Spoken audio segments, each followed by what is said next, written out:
Egun on denoi berriz ere, eskertuko nizueke esertzen baldin bazerate. Os agradecería que os sentaseis, por favor, porque arrancaremos ya con la segunda parte de la jornada. Eskerrik asko denoi. Qué bien, qué obedientes.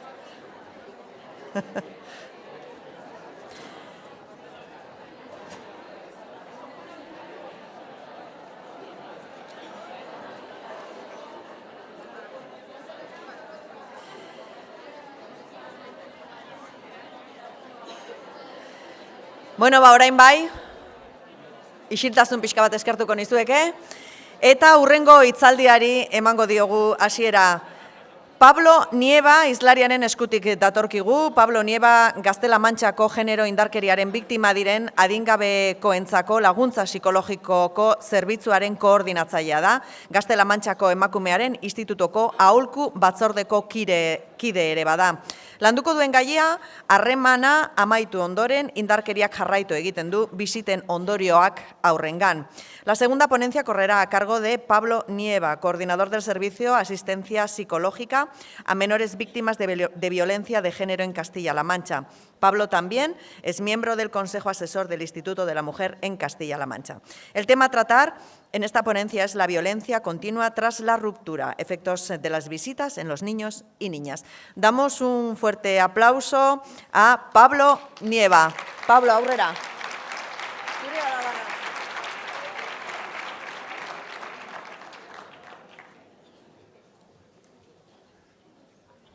Bueno, hasi baino lehen, eskerrak eman nahi dizkiot Gasteizko udalari, emandako aukeragatik, eskerrik asko, Zuriñe, Kristina, onakartxagatik, nire Euskal Herria bueltatxa beti momentu oso polita izaten da, eta gainera euskeraz egitea hitzaldia, erronka izango da niretzat, daramalako 20 urteia Madrilen bizitzen, baina hala ere, nire semei euskeraz hitz egiten dira denez egunerokotasunera euskera eta ekartzea asko gustatzen zait, así que eskerrik asko benetan.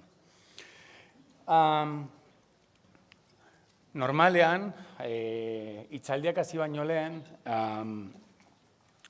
gustatzen zait beti ekartzea emakume hau. Emakume hau Donna Haraway deitzen da.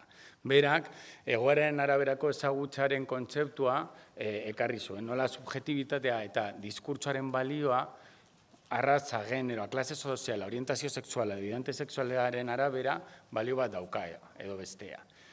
Ikusi dezagun hemen, nola, konta dezakegu, agian 10, 15, 20 bat gizon gaudela, eta nork dauka hitza. Nik hitz izango nu gizona ez banintz, hau niretzat puntu oso garrantzitsua da, eta ezin dut ezeztu edo kalean utzi, zeren eta gizonek daukagun boterea diskurtsoaren arabera puntan jartzen digu, eta horregatik gure ardura da gauzak Monsek izaten duen bezala aldatzeko. Baina sakonki sartu baino lehen bizitei buruz edo biziten ondoriei buruz hitz egitean baino lehen gustatuko litzaidak enbetxa dezagun enbegira sozial bat edukitzea populazio honi buruz. Hori ikusi dezakezue Vicent Feliti, prebentzionista, gizentasunari buruzko ikerketa bat egin zuen aurreko mendearen 20. hamarkadan eta esperientzia kaltegarriekin lotu zituen. Orduan 17.000 bat lagun elkarrizketa egin ondoren, gehien bat arraza zurikoak, klase ertainekoak, adin ertainekoak, eta prestangutza honekoak, eta osasuna segururik onenak izateko, pentsa da ezazue, Estatu Batuetan, San Diegoko klinika pribatu batean lan egiten zuela, eta horri dela eta elkarrizketa hauek egin zituen. Eta ikerketa honen bitartez, datu hauek atera zituen. Alde batetik, 123ak bakarrik adierazi zuen ez zutela haurtzaroan esperientzia kaltegarririk izan. 125ek esan zuten gurasotako batek sarri bultzatzen, heltzen edo kolpatzen zituela zauriak edo markak utziz. 28%ko emakumeek eta 16%ko gizonek adierazi zuten haurtzaroan beraiek baino 5 urte zaharragoak zen norbaitek modu sexualean ukitu zituela. 10 pertsonetatik batek adierazi zuen gurasoetako batek iraintzen edo gutxiarazten zuela sarritan. Eta orain jagoaz gure populazioarekin edo nik lan egiten dudan populazioarekin. 8tik batek esan zuen amak maiz ostikoak, ukabilkadak edo pietu senduekin kolpeak jasaten zituela beraitak eraginda. Eta orain jagoaz hemen estatu mailan dauden ikerketei buruz. Egin zen lehenengo hemen ez dut jarri, baina izan zen Save the Children egindakoa 2005an, eta hori eta gero Osasun Gizarte Zerbitzu eta Berdintasun Ministerioak egindako 2015ko urtean ateratako konklusioak antzekoak dira. 8.000 edo 820.000 adingabe utzi daude urtero, violentzia edo indarkeri matxistara jatzaten duten umeak, ez? Baina, 2019an beste Berdintasun Ministerioak beste ikerketa edo makroinkesta bat egin zuen. Eta makroinkesta horretan datuak bikoiztu egin ziren. 1.000 ume egonda, azken urte horretan indarkeri matxistara edo indarkeri matxistaren biktima izan zirenak. Eta horri zergatik pentsatzen duzue bikoiztu egin zela datua. Begiratzen badeldin badugu, emakumeen kopurua berdina da 2015 eta gainera berdina da ere emakumeen kopurua seme-alabak dituztenak ere. Inkesta horretan, egindako azken makroinkestan, galdera bat kendu zuten makroinkestatik. 2015an edo Save the Children egindako makroinkestetan galdetzen zuten ia ume horiek edo adingabe horiek egon ziren indarkeria emakumea jasan zituztenean aurrean. Eta makroinkesta honetan galdera hori kendu zuten. Galdera hori kentzea niretzat oso garrantzitsua da, ze pentsa dezazun Montsek, hain ondo azaldu duen bezala, ze ondorioak dituen emakume edo ama eta aurrengan, ama bat normalean indarkeria jasatzen duen heinean eta ze ondorio dauzkan euren atxikimenduan. Goazen pizkat alde aspergarriarekin, baina oso garrantzitsuarekin. Lopibik, ezagutzen duzue segurazki denok, 2021an ateratako lege organikoa edo lege organikoa da, haurrak eta nerabeak indarkerien aurrean babesteko legea, eta lege honek 2 artikulu oso garrantzitsu aldatu ditu gure populazioarentzako. Lehenengoa, Kode Zibilaren 94. artikuluaren aldaketa eginda, eta horretan, esaten duena da, ez dala bizita egonaldi erregimena ezarriko, eta lakorik badago, eten egingo da, beste gurasoaren edo haren seme-alaben bizitzaren osasun fisikoaren askatasunan edo osotasun moralaren edo sexu askatasunan eta ukigabetasunaren aurka erasotzagatik. Hasitako prozesu penalaren sartuta dagoen gurasoari dagokionez. Baita ere egiten du berdina emakumearen ganako eta amaren ganako indarkeria ezartzen bazaio. Orduan, lege hau edo lege honen ondorioen artikulen aldaketen ondorioak noraino heldu dira. Orain esango dizuet ez direla hainbeste gauzak aldatu naiz eta legeak gure eskuartean eduki. Begiratu, hauek dira abendu 2022ko abendutik gure memoriatik ateratako datuak, ez? 154 jarraitzen dute bizitak edukitzen. Osea, naiz eta populazio honetan 180ak aitek zigor bat eduki indarkeri matxistaren gatik. Eta horietatik 154 mantentzen dute bizita normal batzuk. Asteburuetan pasatzen dituztela aitekin, eta gero porraren beste erdia, eta bar, ez? eta bakarrik 8% erabiltzen dituzte familia elkarguneak bizitak, ez bizitak superbizatzeko, baizik eta bizitetan amak eta aitak ez elkartzeko. Gurasoa ala, edo erderaz esaten dana patria potestaz, 98% oraindik partekatuta dago. Bakarrik 10% gure zerbitzuko umeek daukate amek. Osa, pentsa ezazue oraindik, 180%ko aitek zer esan handia daukate bere seme alaben bizitzetan. Eta gero, egunerokotasunean nola indarkeri oso bortitz bat eta nola prozesu hauetan asko erabiltzen dena, jarri dizue nola aitak edo aitek bete behar ekonomiakoak betetzen dituzten edo ez. Eta ikusi dezakegu nola 130% edo bakarrik erdia baino gitxiago betetzen dituzte bere behar ekonomikoak. Pentsioa, hipoteka eta guzti hori ordaintzea.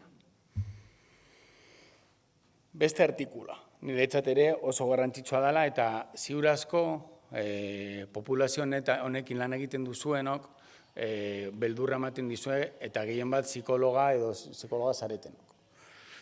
Kode zibilaren 156. artikuluaren aldaketa.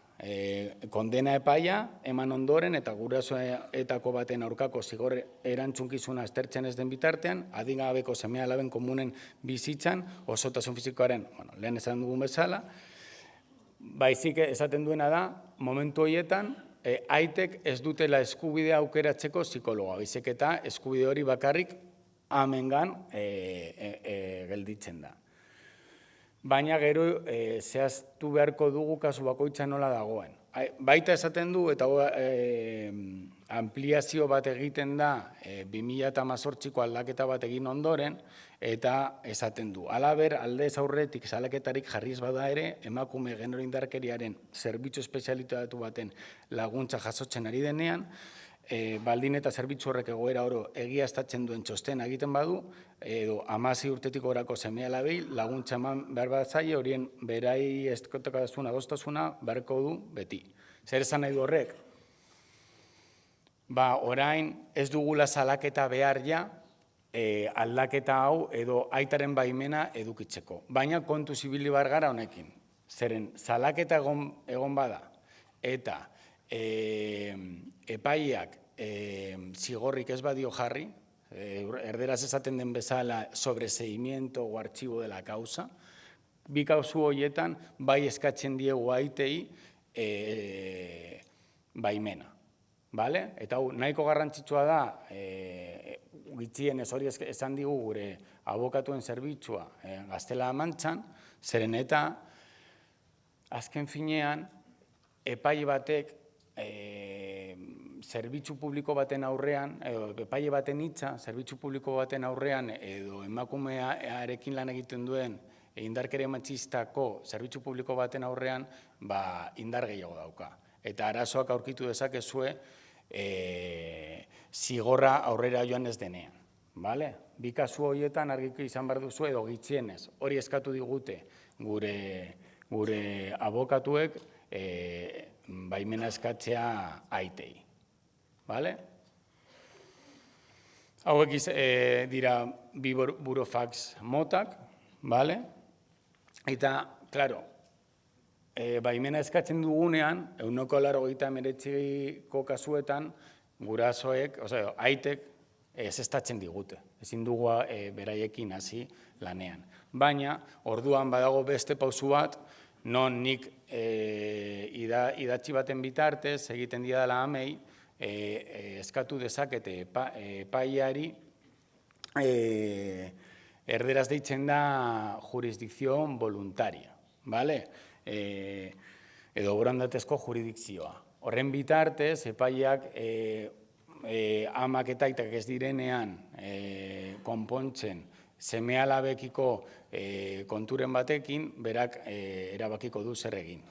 Eta hori deitzen da jurisdikzion voluntaria. Eta hori ere egin dezakezue, bigarren edo baimen eskatzen badiozu aitari eta ez badizute emoten.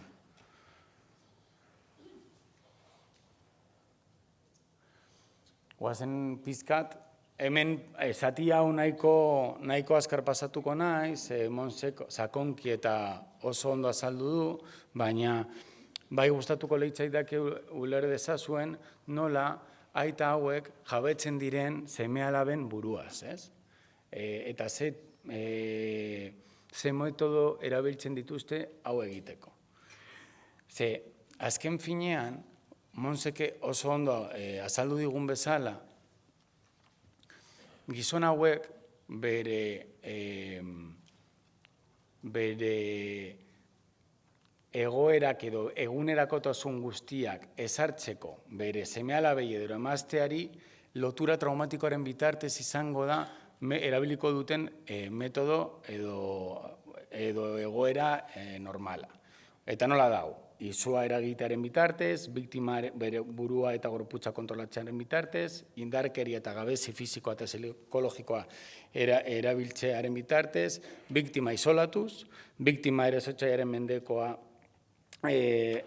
da eta bizirik irauteko, gorputzaren oinarrizko beharrei eusteko eta realitatea ezagutzeko. Eta azken finean, ustea edo bakarrik gelditzea ustea seme-alabei.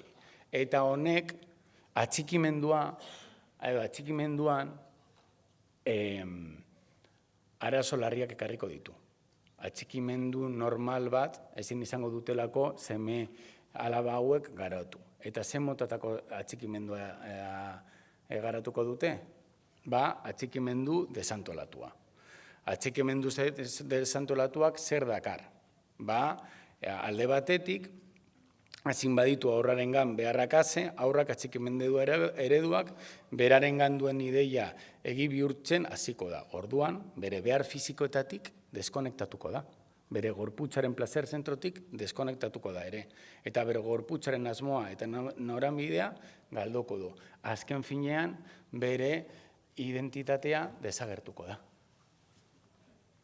Aurrak zaindu behar duenak arriskutzat, aurreikusi ezinezkotzat edo eta larritasunak hartzen du. Orduan, harremanak beldurragarriak dira eta atxikimendu estrategiak hautsi do apurtzen egiten dira.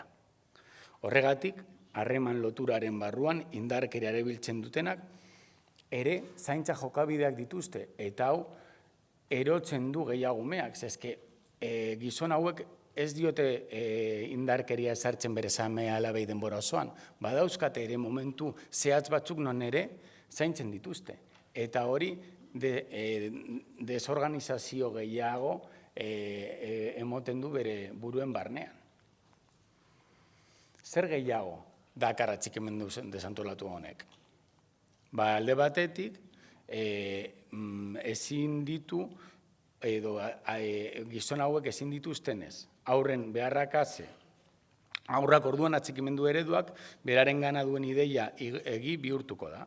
Eta orduan, bere behar fizikoetiz deskonektatuko da. Bere gorputzaren plazer hau esan dut. Eta beste aldetik, eta oso garrantzitsua da, afektuaren eta emozioen erregulazioaren aldaketak, jokabidea, autosuntsitzaileak, haserrearen desregulazioa, arreta, norberaren burua hautematea, bestearekiko horremanek eta bizitzako esan nahi sistemen kontra joango da. Eta orduan, identitatea aldaketa asko izango ditu egunerakotasunean.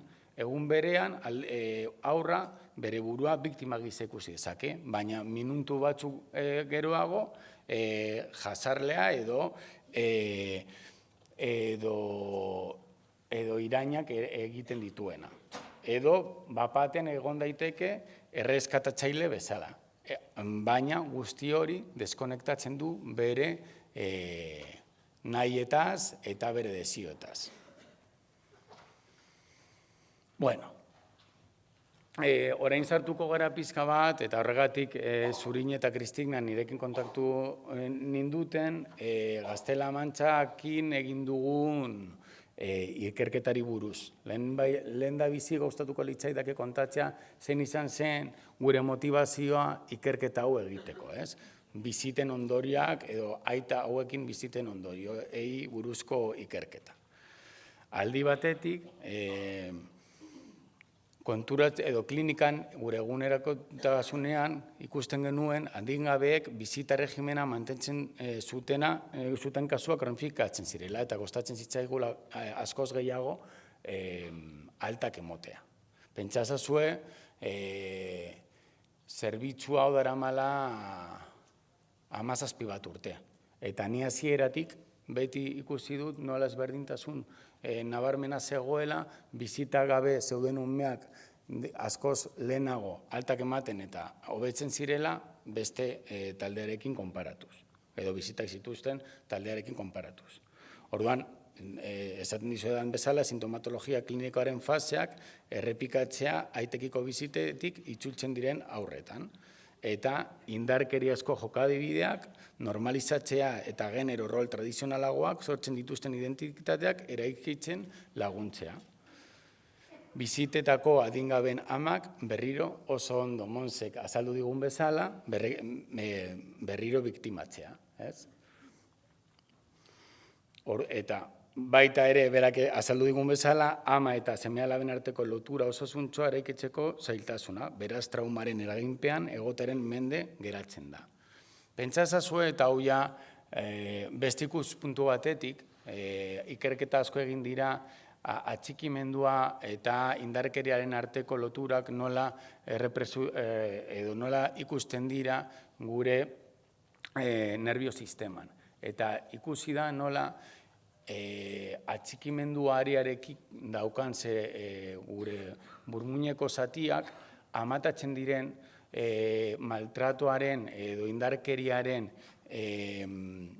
biktima garenean. Orduan, emakume hauek aitengandik indarkeria jasatzen dutenean, bere burmuinaren zati hori amatatzen da eta horrek laguntzen du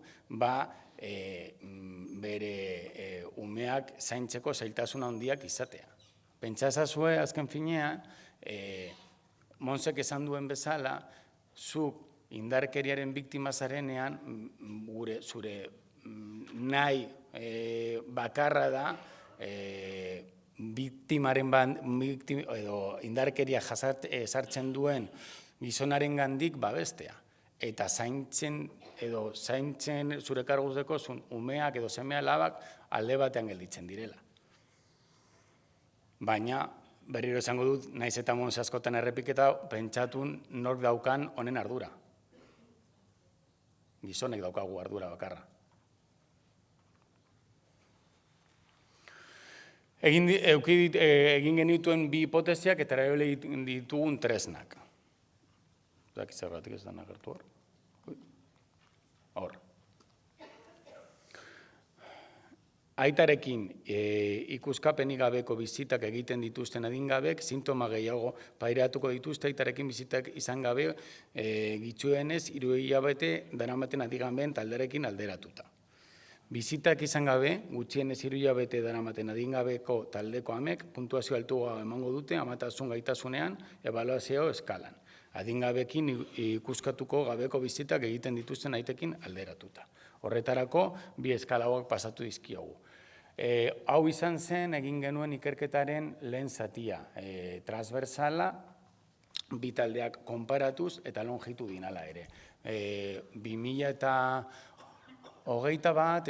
eta 2023, ez, 2020 eta 2022 urten artean. Baina gero, 2023-tik, ez 2022-tik eta 2024 urten artean, berriro egin genuen ikerketa hau, eta ere gehitu genion gure taldeko psikologoek pasatu behar zituztela inkesta batzuk psikoterapia setzioa bukatu eta gero. Eta sesio hori bukatu eta gero, inkesta hori bete behar zuten, ea ikusteko beste aldaketa bat. Ea, bizitak zituzten taldeetan ezberdintasunak zeuden azkeneko asteburuan edo sesio hori eduki baino aurreko asteburuan bizitak edukita edo ez.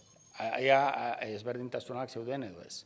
Hori oraindik esan behar dizuet, etxi, bai, ez, astelenean batzartu behar naizela metodologoekin eta esango diate emaitzak, baina aurreratu diate ezberdintasun esanguratsuak daudela. baina ez dauzkat datu zehatzak.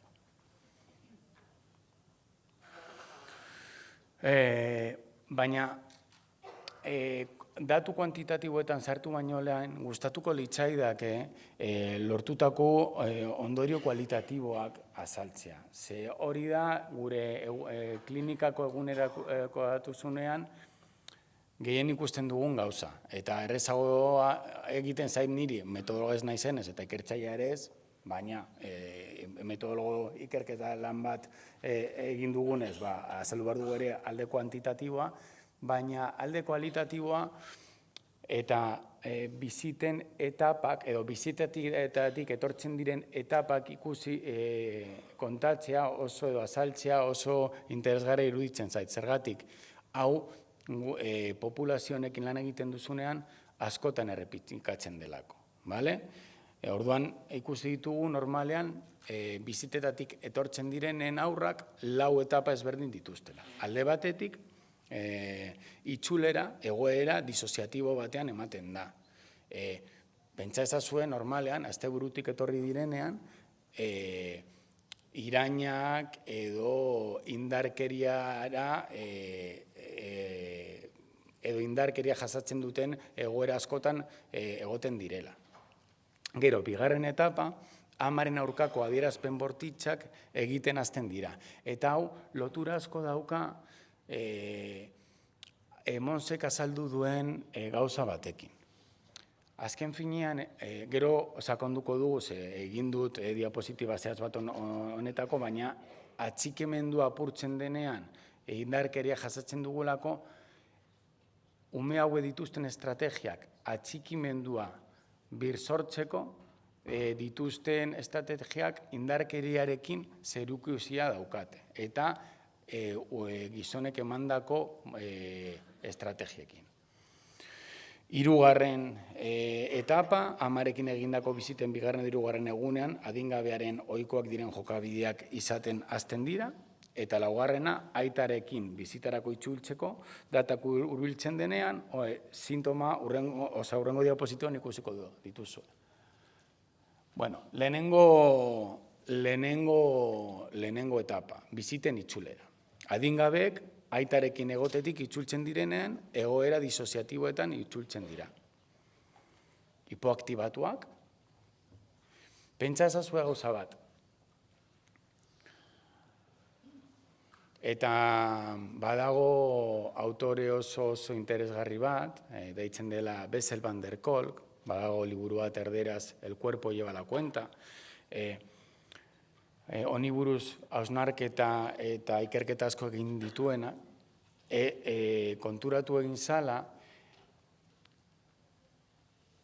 atxikimenduaren barnean ematen diren tratu txarrak oso ondorio latzak dituztela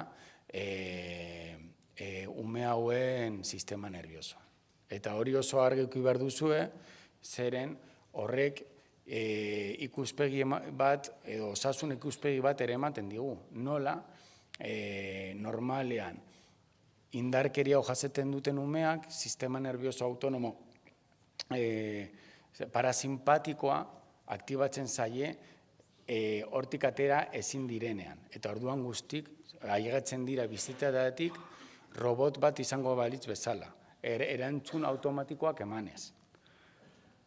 Oro har adingabeak direnez eta ez dutenez kanpoaldearekin kontaktuan egoteko gaitasun handirik, zailtasunak izango dituzten momentu horretan laguntza eskatzeko. Eta hor ere oso garrantzitsua da familia elkargunetan lan egiten duzutenok argi edukitzeko nola momentu horretan ez direla izango gai laguntza eskatzeko baizik eta bere buruan daukaten behar nagusiena da etxera bere amarekin bueltatzea segurtasuna berriro sentitzeko. Eta hori oso garrantzitsua da.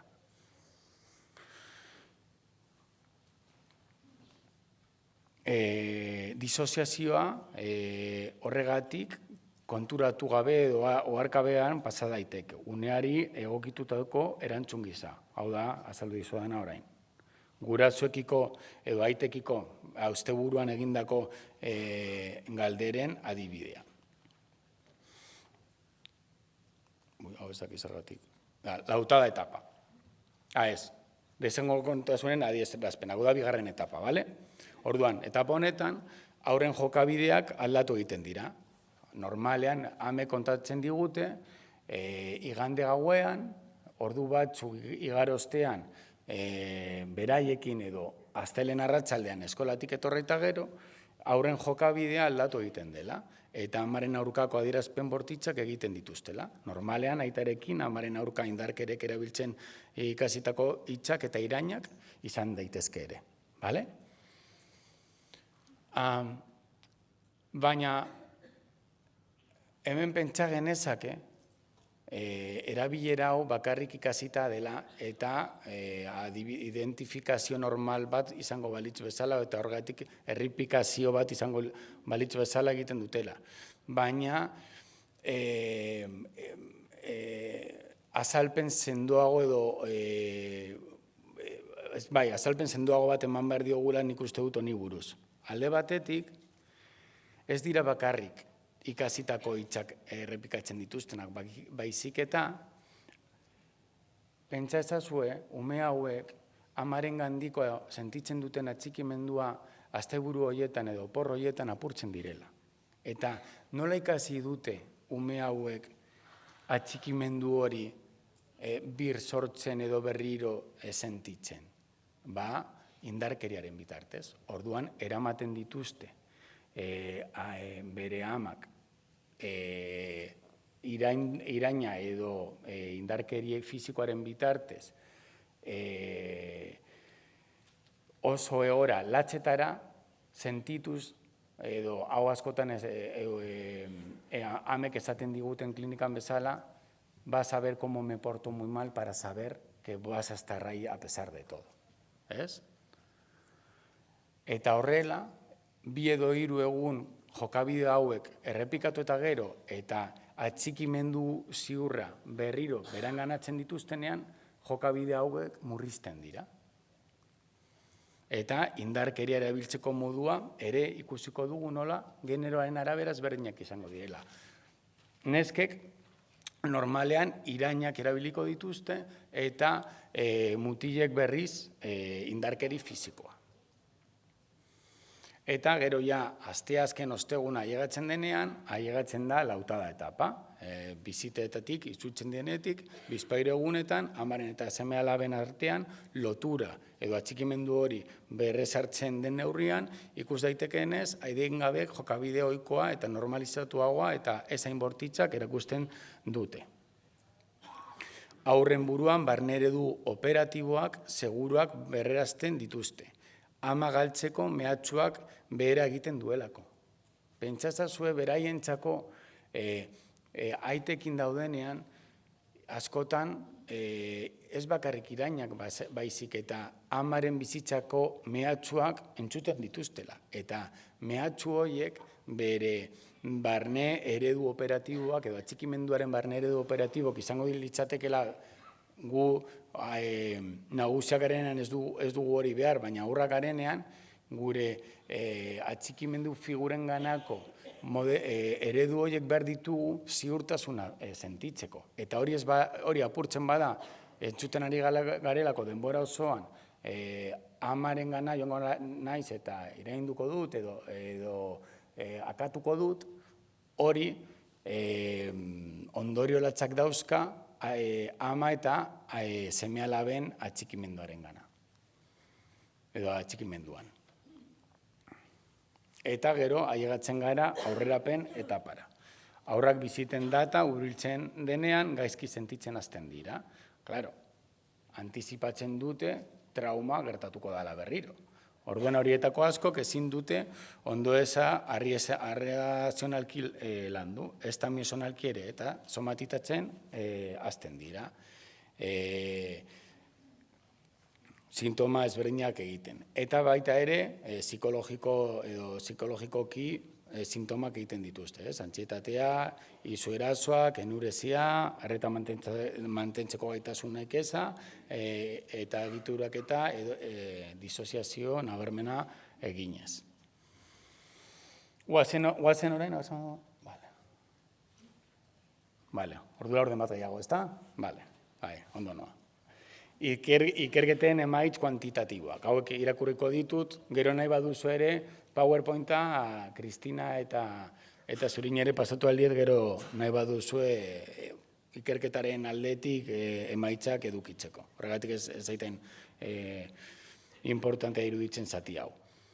Alde esanguruatzeko egon direla hainbat aldagaietan. Nagusiena izan da depresioaren aldean.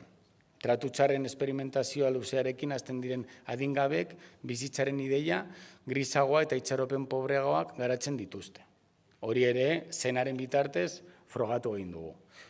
Fregada erabildugun tresna, bale? Haurtzaroaren tratu txarren esperientziak bizitzeak etxikimendu desantolatua errazten du. Frogatu den bezala, txikimendu loturen jarraitasunaren segurtasuna faltarekin, bizitzeak berezko adimenean teoria bat sortzeko gaitasuna, garatzeko gaitasuna suntsitzen du. Bizitak egiten dituzten adingabek ez zituzten, baino autoestima pobreagoa erakusten zuten. Izaki baten autokontzeptua moduz osangorrea garatzeko, bera atxikimendu irudiekin segurtasun bat sentitzen duen enean, atxikimendu figura horiek baliozkoto sentiarazten dute. Eta azkenik, atxikimendu figura horiek bereak idealizio iturria dira. Horregatik, emozioak erregulatzeko gaitasunak arinago murrizten dira aitekin bizita dituzten adingabeen.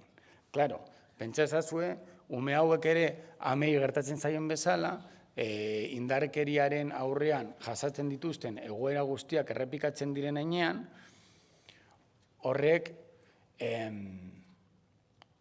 badeko ondorio latzak bere sistema nerviosoan eta beraz bere emozioak erregulatzeko tartearekin. Guztiak eduki dezakegu tarte bat emozioak erregulatzeko eta tarte hori asko estutzen da ume hauekin. Azkenean denbora osoan zagozelako estresa pairatzen. Eta zati hau, pizkat ja Monsek azaldu dizue eta gu ikerketan ere frogatu egin dugu. Agerian jartzen da, genero indarkeriaren biktima diren adingaben biziten, beren amenganduen eragin kaltegarria, batez ere, amatasun gaitasunean. Izan ere, gaitasun horien garapena mugatu edo ondatu egiten da, gurasoen bizitekin batera gertatzen denean. Eta hori, begiratu, ez dugu bakarrik frogatu egoera konparatuz. Baizik eta longitudinalean bizitak mantentzen zituzten umeen amek gero eta gaitasun kitziago zeuzkaten bere seme alabak zaintzeko. Esan dezakegu indarkeri hori berbizitzen zutelako. Bale? Indarkeria luzaroan biresperimentatzen denean, beste pertsonekiko konexio gaitasuna jaisten da. Bizitekiko itzultzean ama horiek indarkeria jasatzen duten beren seme alaben aldetik oso kontakizun kaltegereak entzuten dituzte. Eta horren ondorioz, arreta handia jartzen dute beren buruengan eta gutxiago inplikatu daitezke seme alaben arazoetan. Eta azkenik, handiganbeen amek biziten bidez esperientzia traumatikoak berriz esperimentatzeko, hausnartzeko edo mentalizatzeko gaitasunak murrizten dute. Azken finean, ama hauek zailtasun handia dauzkate, umeekiko bere buruaren teoria egiteko gaitasunak galtzen dituzte, eta zen diete azaldu zergatik haserre, pozik edo triste dauden. Eta hori, ondorio latzak dauzka ere umeen ganan, zeren eta beraiek ez dakite bere emozioak interpretatzen. Bueno, eta gero, hau ja beste ikerketa batzuk aurkeztuko dizuet, baina pentsa genezake ze leku eman aldiegun edo aita hauei. Ze pentsa dezakezu, agian aita hauek aldatu dezakete edo hobetu daitezke edo ez esan osatu daitezkenik. Ikusiko ditugu egin diren ikerketak aita hauekin eta gero zuek aterako dituzue ondorioak eta konklusioak, bale? Zailburi, Jenin eta Jodolf, genero indarkeriko kondena epaia duten gurasoen bi herenak adierazi zuten bazekitela beren seme-alabak eraginpenean egon zirela, baina bi heren horietatik bakarrik 10%ak uste zuen adingabei eragin zietela. Osea, naiz eta indarkeriaren aurrean egon, bereek pentsatzen dute indarkeria guztiz normalizatuta daukatelako, indarkeri hori ez duela inolako ondoriorik ume hauen gorputzean eta osasun mentalean. McCloskey, 2001ean tratu txarrak eman zituzten 75%ek mehatxua egin ziotela emakumeria abandonatuz gero aurrak kaltetu edo baito egin dituela. Eta beste hau egin dira emakumekin. Emakumeen 98%ak aitortu zuten bikotekide horiek adingabeak erabili zituztela harreman eta banandu ondoren kontrolatzeko asmoz, ez? Hain famatua den orain trauma bikaria, baina asko gustatu zaidan termino bat erabili duela Monsek eta nire zaita hainbeste gustatzen trauma bikarioaren zera. Terminoa, ze erderaz esaten den bezala badauka ikuspuntu oso helduena edo adultozentrista deitzen dana, ez? Pentsa ezazue, gizon hauek ez dute bakarrik indarkeria ezartzen bere seme-alabengan, amarenganako indarkeria ezartzeko, baizik eta bere modu operatibo normala delako, eta normaltasun horretan indarkeria ezartzen dute. Banatzen direnean, emakumea eta gizonak, bere atxikimendu figura galtzen da, emakumea. Baina zein geldeitzen da atxikimendua mantentzeko edo indarkeri horia pairatzeko, seme-alabak. Orduan normalean, zoritxarrez gertatzen zaiguna da, banantzen direnean, aita hauek indarkeria normalean amarengandik gelditzen dute. Baina, seme-alabekiko askoz gehiago egiten dute. Badago, ziurazko Monsek ezagutuko duen, liburu oso interesgarri bat, Bartzelonako psikologo batena, deitzen da Mita de los golpes, eta hor oso ondo azaltzen du, zeberak lan egin du, bai gizon hauekin eta bai ume edo seme-alabe hauekin, nola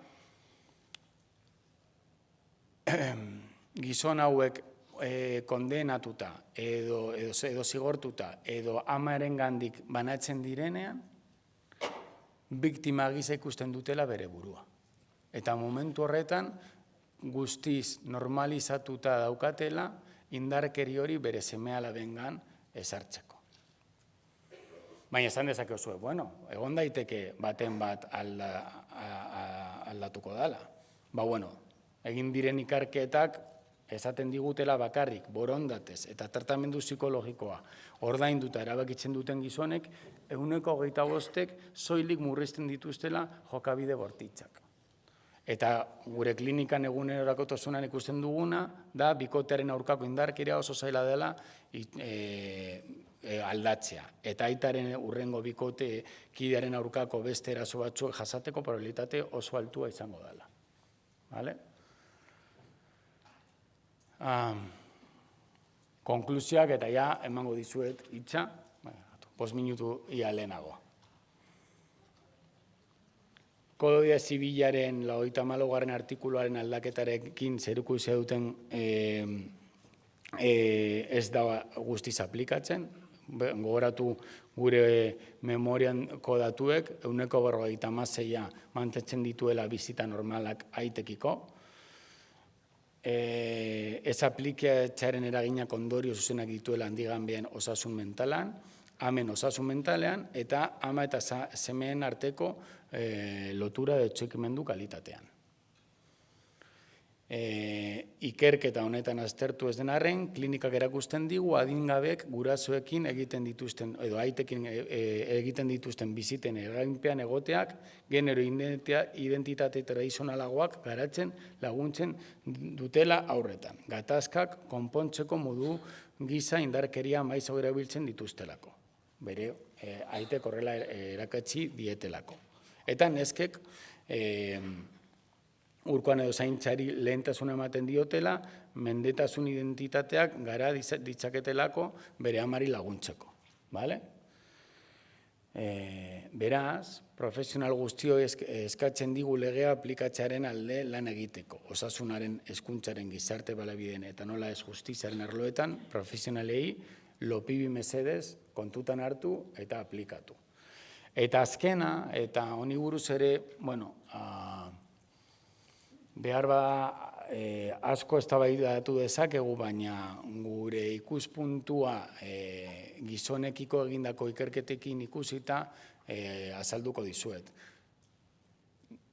Nola lan egin edo lan egin daiteke aita hauekin, guretzat erantzun oso erraza da, esango dizuet ezetz.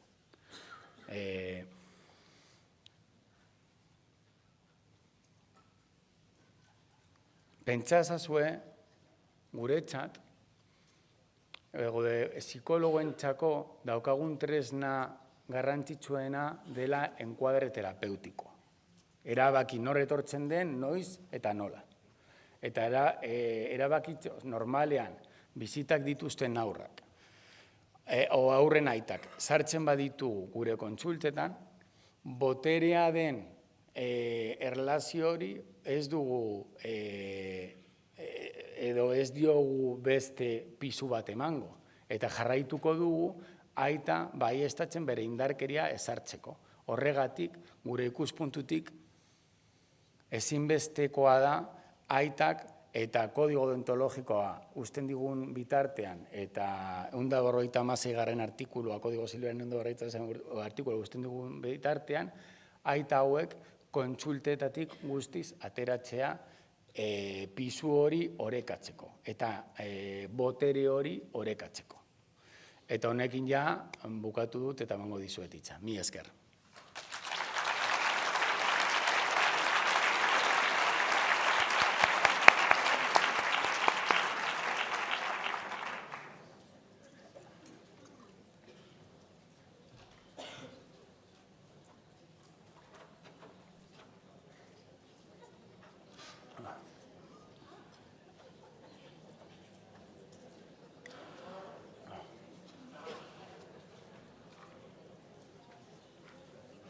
Galderak erdeaz egin dezakezu, ez nahi baduzue. Etxe momentu bat mikrofonoa gerturatuko dizugu eta horrela hobeto entzungo zaizu,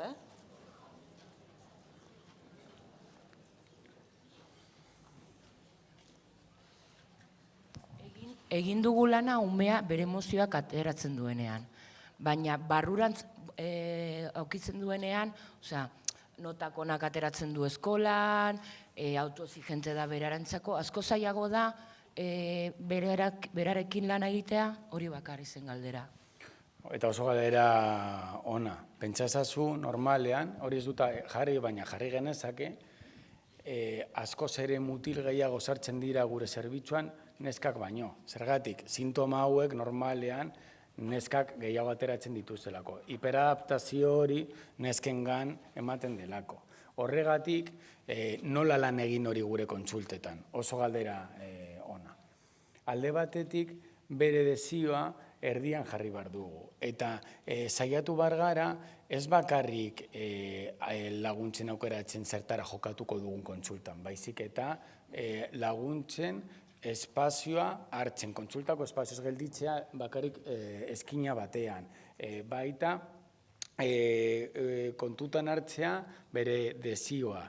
Eta, ezke horrek klase oso bat teknikari buruz eman gaurako genuke, baina desioa eta azken finean bere nortasuna irekitzea da erabili behar dugun tresnarik garrantzitsuena. Bale? Kaixo, Pablo, eskerrik asko etorteagatik eta euskeraz egiteagatik hori, hitzaldia edo. Bueno, voy a preguntar en castellano. Decías que los datos... Sí, porque mi compañera no sabe euskera, entonces por respeto. Digo que tú decías los datos sobre la memoria que habéis recogido vosotros del porcentaje de las visitas que se continúan realizando a pesar de haber situaciones de violencia. Los que aporta, si no estoy mal informada, el Consejo General del Poder Judicial son aún peores porque solo un 12% de las visitas se están suspendiendo en el 2024. Entonces, bueno, no está en tus manos, pero ¿qué responsabilidad tienen las instituciones para no estar cumpliendo con esta ley que lleva desde 2021? Eso por un lado. Y luego también quería preguntarte estas ikerketas de las que nos has hablado, que a ver dónde podemos visualizarlas, porque han quedado algunos flecos. Entiendo que no te ha dado tiempo, pero me hubiese gustado saber un poco la muestra y alguna que otra cosa. Eskerrik asko. Hasiko naiz atzetik. Azken galderari erantzuten. Ikerketak oraindik ez dira atera. Osea, berez, idatzita daude, baina ez dira atera. Segurazko, hilabete bat barru edo, aterako dugula edo argitaratuko ditugula. Argitaratzen ditugunean, pasatuko diet Zurineri eta Kristinari zuei pasatzeko. Eukidugu nenea izan da 300 bat ume, bale? Muestra. Eta gero, lehenengo galderari erantzuteko gauzako betu dira. Ni hasi nintzenean populazionekin lan egiten 2006an, 1% bizitekin naiz eta zigor kondena bat eduki, indarkeri matxistari buruz, zen 80%koa. Osa, 30 bat puntu jeitsi dira Gaztela-Mantxan. Baina, begiratu, konparazio hori guztiz edo askoz ere handiago izango litzateke, konparatuko bagenu, auzitegi espezializatuak dauden hirietan besteekin baino. Orain dela urte bat arte, Gaztela-Mantxan bakarrik Albazeten zegoen auzitegi espezializatu bat indarkeri matxistarentzako. Han, agian 10% zeuzkaten bizitak, besteekin konparatuta, beste auzitegiekin konparatuta. Orduan, gero eta auzitegi gehiago, eta epaile gehiago, eta fiskal gehiago, formatzen baditugu, eta honetan gauzak aldatzen joango dira. Ni esperantzaren aldetik beti baikorra naiz. Adibidez, infantzian oinarritutako edo espezializatutako epaitegiak bakarrik momentu honetan uste dut Kanariasen dagoela bat. Ez, indarkeria matxistarenak dira hauek. Ja, baina dinot, ez dauz antolatuta beze infantzia jasotzeko edo. Bai. Bakarrik uste dut hori dagoela bat Kanariasen, estatu osoan. Baina normalean, indarkeria matxistaren espezializatuta dauden ipaiak baita sentsibilitate handia daukate biziteekiko. Edo biziten murrizketarekiko. Ez dakit, Bartzelonan kriston mobia dago orain epaile batekin. Bai. Orduan ez dakit espezializatuta dauden. Bueno, denetarik dago, baina normalean hori gertatzen. Eta hori bai ikusi dugula, nik datukin erantzuten dizut, nola Albazeten, geneukan epaia gainera nire ezaguna zen eta berarekin lan handia egin dugu, nola berakarriki zeukan bizita horiek kaltegarriak zirela ume hauentzako, edo adingabe hauentzako. Eskerrik asko. Zure galderagatik.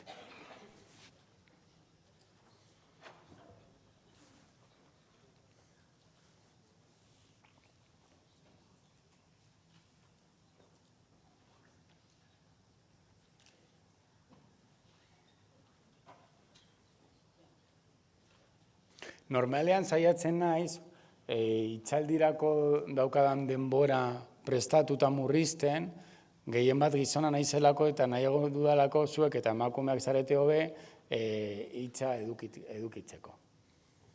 Bale, así que saiatu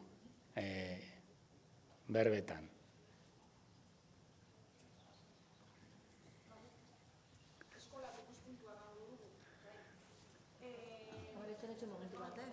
bestela etzaitu entzungo eta pena merezi du entzutea. Egingo duzun galdera.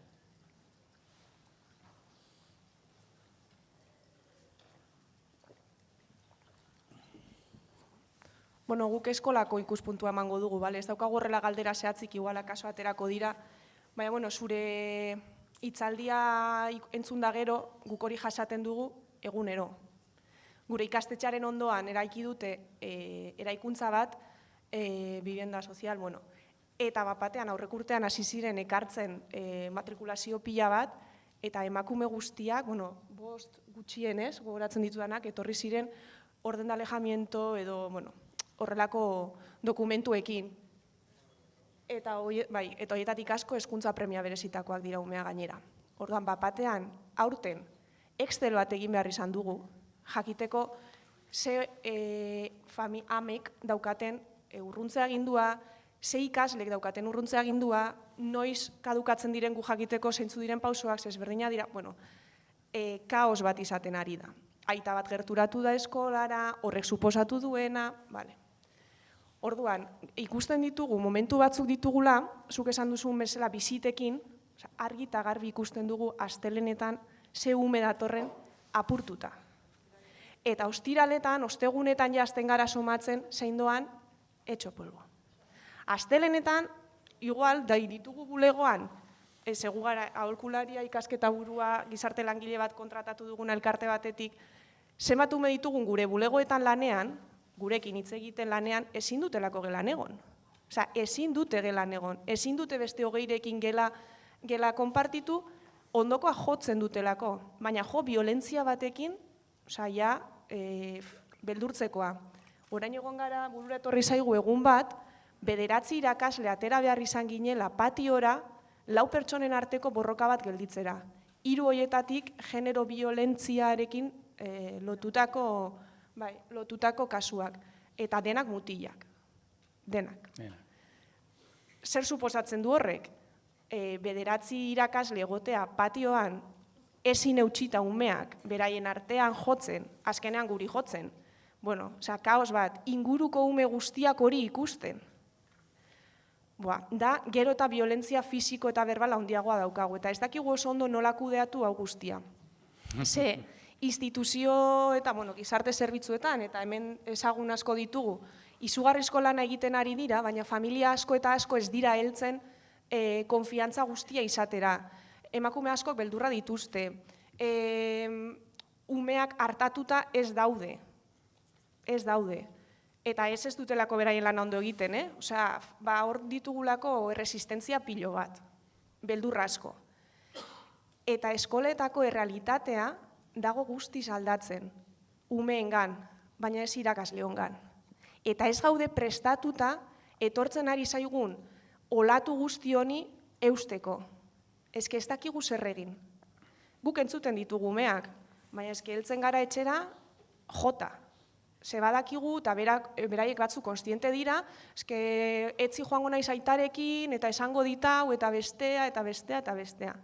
Edo dator, astelenean, mas fino, esaten duzu, jo, ez gertatu zaio honi, kriston paliza jaso duela etxean. Orduan, ja gaude momentu batzuetan ez dakigula entzuten ditugu, baina entzun, zer lagundu eta listo. Eta egotea, Montsek esan duen bezala egotea. Bai, egoten gara. Baina, klaro, ja sartuta praktikotasunean, bai, arreta gehiago mutilein eskei baino, hori da ikusten da. Baina gero, zer gertatzen ari zaigu, ja praktikotasunera joan da. Ez daukagu ordu kreditu gehiago ume honek hartatzeko. Ordu kreditu horiek ez izateak esan nahi du, kasu honetan, ongizate eta babeseratako arduraduna ni naiz, 10 orduko formakuntza, online egindako formakuntza batekin, eta orain joan pasilloetatik umeak hartatzen.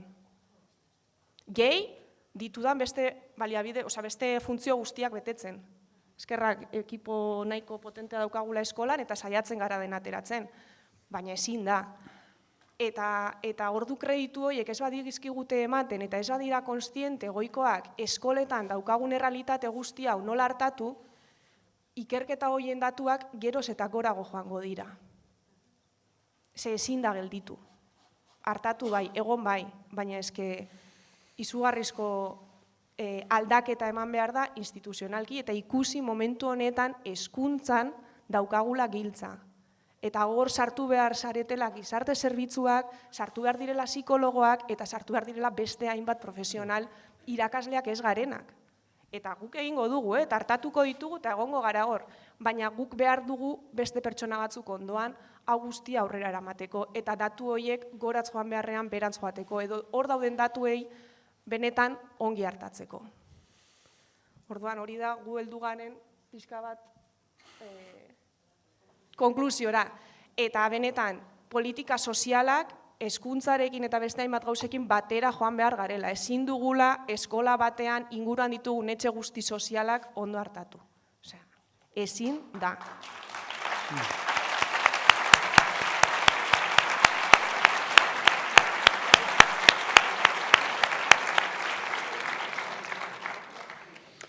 Ez dauka galdera.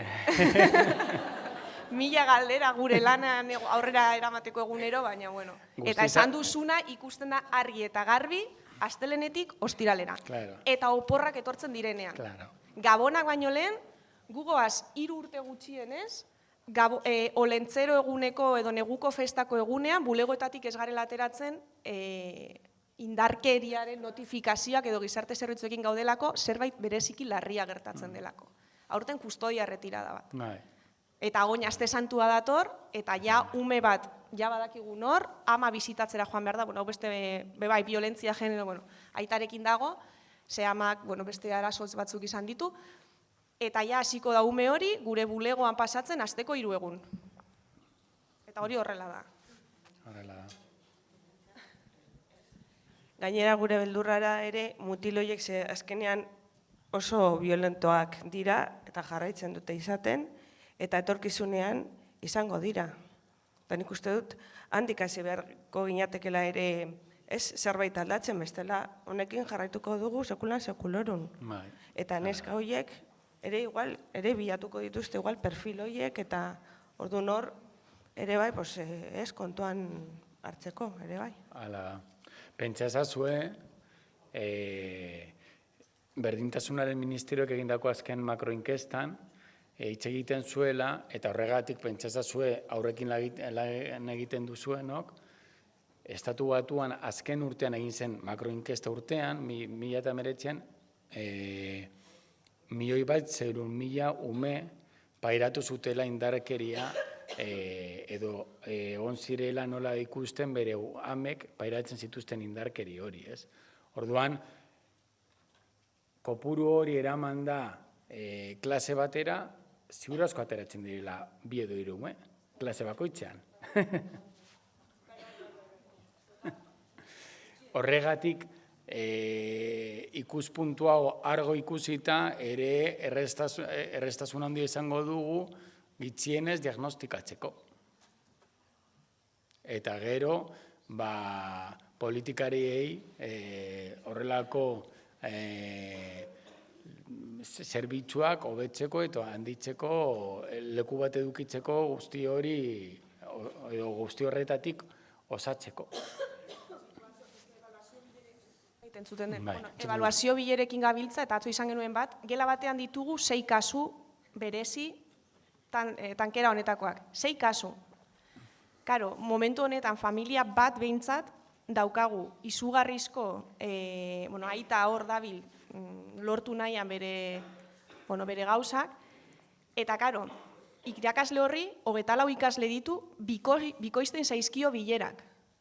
Bikoiztu, 24 ikaslerekin. Gehi, familia honekin konkretuki ja egin ditu 4-6 bilera tartean, ni barne aitarekin bakarka izugarrizko historiala daukala, eta orain aitari da emailak bidaltzen astean 2, eta ja esan nion, usten dut aita honek nahi duela gure hitzak erabili berak epaitegian emateko. Ordan, orain, deitu behar esan diot, ez utzi idatzita eserrez, bada espada. Deitu telefonoz. Orain irakaslea, astean birritan gutxienez, telefonoz deitzen dio aitari, ordu erdiko deiak, esaten que bueno es, verá, que bueno es, que le está ayudando a su hija y que está adelantando un montón. Eta ja gaude beldurrez, segure hitzak erabiltzen dituzte epaitegietan. Eta abokatuak deitzen digute informeak bidaltzeko. Hala da. Hala, pentsazazue, nik, gurtero, bosteun bat ume ikusten ditugula. Aurten uste dut aigatu garela, zeiren ume psikologia edo psikoterapia ematera. Zeiruen ume horietatik bosteun batie burofax bat bidaltzen diogu, eta burofax horretan agertzen da nire telefono hau. Zenbaki telefono hau, ez? Hemen egon aizenean euki ditu, da berzen bat dei, 7. Eta guztiek aitak dira.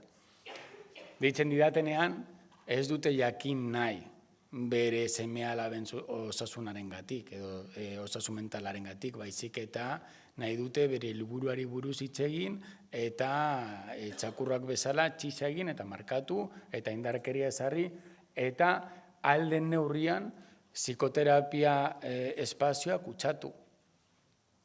Aldaketak ez ezartzeko bere seme-alaben mentean.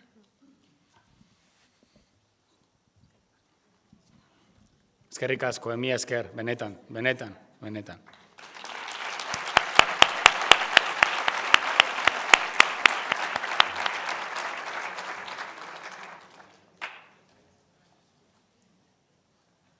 Beste galderen bat? Ustot bukatu nahi dutela, ezta? Bai. Eskerrik asko, Pablo. Mila esker.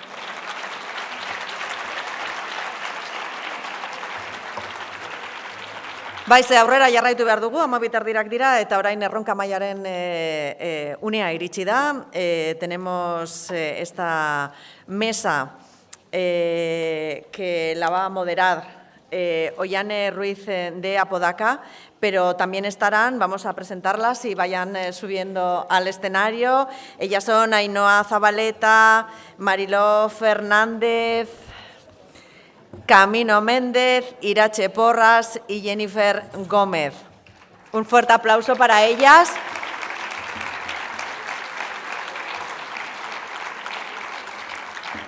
Que serán las que participen, como decíamos, en esta mesa de retos. Ahora mismo sacarán las sillas y...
Bueno, egunon. Lehenik eta behin eskerrak eman nahi ditut gizarte langileei, gizarte politika gizarte politiketatik antolatu duten jardunaldi honetan parte hartzeko aukera emanagatik. Eta, aurkezleak esan duenez, hasiera emango diogu erronka mahai honi, bere izenburua etorkizunera bidean, zein bide hartu behar dugu. Bai Montsek, bai Pablok, markoa jarri digute mahai gainean, eta orain eremu praktikoago batetik jorratuko dugu gaia. arazo honek, botere publiko guztiek esfortzuak bateratzea eskatzen duen dimentsio anitzeko arazoa da, eta horri erantzuteko erakunde maila guztietako eragile anitzen arteko akordioak, konpromisoak, koordinazioak behar dira. Azken 20 urteetan, Euskal Autonomia Erkidegoan noranzko horretan pausu garrantzitsuak eman dira, baina oraindik erronka handiak ditugu gure aurrean. Gaur, Autonomia Erkidegoan indarkeria matxistaren biktimei ematen zaien arreta koordinatzeko erakundeen arteko 3. akordioa osatzen duten sistema ezberdinetako operadoreen ordezkariak ditugu, enplegu eta etxebizitza sistemak salbu. Hau da, gizarte zerbitzuak, hezkuntza, osasuna, polizia eta justizia izango ditugu beraien jarduteak eta gogoetak partekatzen. Horietatik guztiok etorkizuna eraikitzen jarrai dezagun, bat eginda. Aurrei eta nerabei edozein indarkeria motatik libre bizitzeko eskubidea berariaz aitortzen zaie, eta gainera emakumeen aurkako indarkeria matxista erabiltzen den egoerei aurre egiten dieten aurrez eta nerabeez gain, indarkeria matxista erabiltzen den ingurune batean egondako haur guztien arreta, babes eta erreparazio egokia jasotzeko eskubidea dute.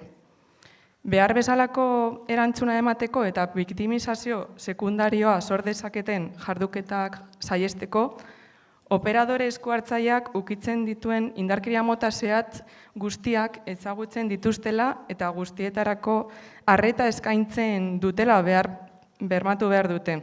Eta esparru honetan dauden jarduketak indarkeria horiei aurre egitean sortzen diren behar zehatzetara moldatzen dituztela.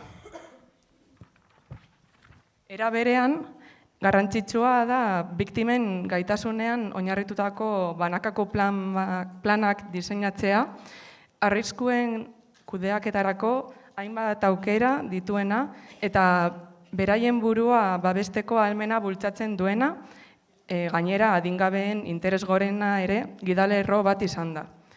Kudeaketa aberatsagoa da hainbat esparruetako operadoreek parte hartzen dutenean. Poliziala, soziala, judiziala, osasun arlokoa eta abar. Eta erakundeak elkarlanean aritzen direnean, ebaluazioaren ikuspegiak partekatzen. Gaur, islarien esparru profesionalean egunerokotasuneko jardueran jasotako informazioa partekatzeko aukera izango dugu. Beraz, ni ez naiz gehiago luzatuko eta hitza emango diot gure lehenengo parte hartzaileari.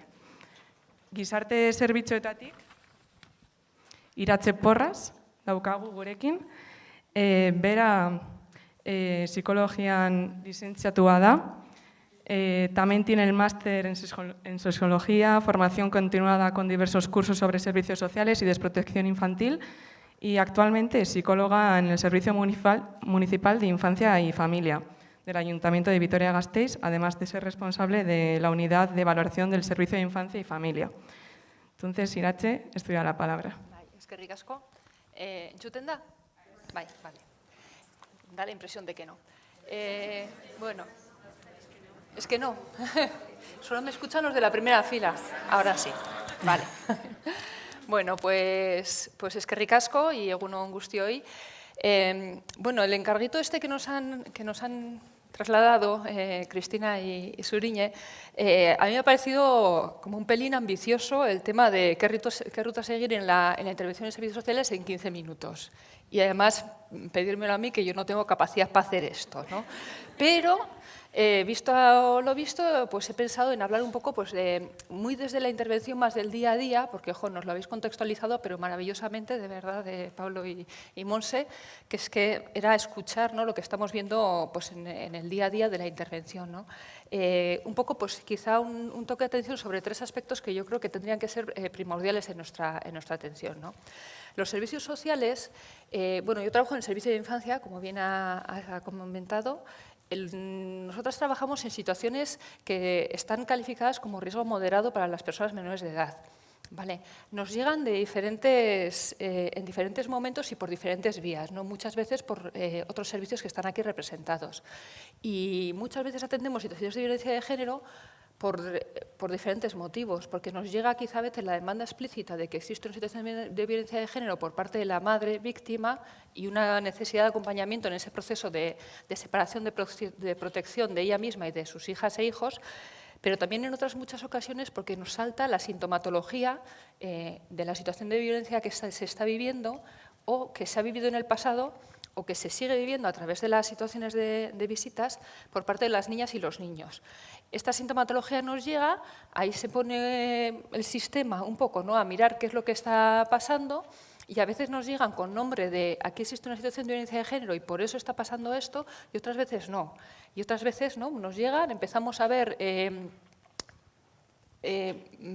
cosas que nos hacen pitar en las niñas, niños y adolescentes, y a veces en situaciones ya de que solo están conviviendo con la madre, ¿no?, cómo responde esta madre a esas situaciones, ¿no? Y nos llegan al Servicio de Infancia y Familia.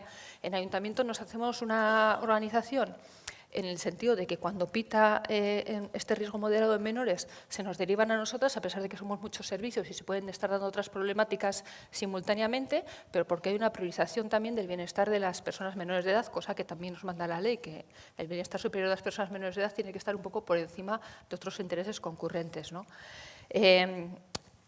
Intentamos hacer una mirada amplia, ¿no?, ver un poco qué es lo que está pasando ahí. Tenemos la suerte de poder acompañar en ciertos momentos, en diferentes momentos de la historia familiar, poder hacer un acompañamiento muchas veces muy cercano y muy desde el día a día de esas personas y además multidisciplinar, ¿no?, con profesionales de diferente perfil, y eso nos da una visión, yo creo que privilegiada a veces, ¿no?, de lo que está pasando ahí, aunque por supuesto hay muchísimas cosas que se nos escapan porque no todo se verbaliza y no todo llega a servicios sociales, ni quizá tiene que llegar, ¿no?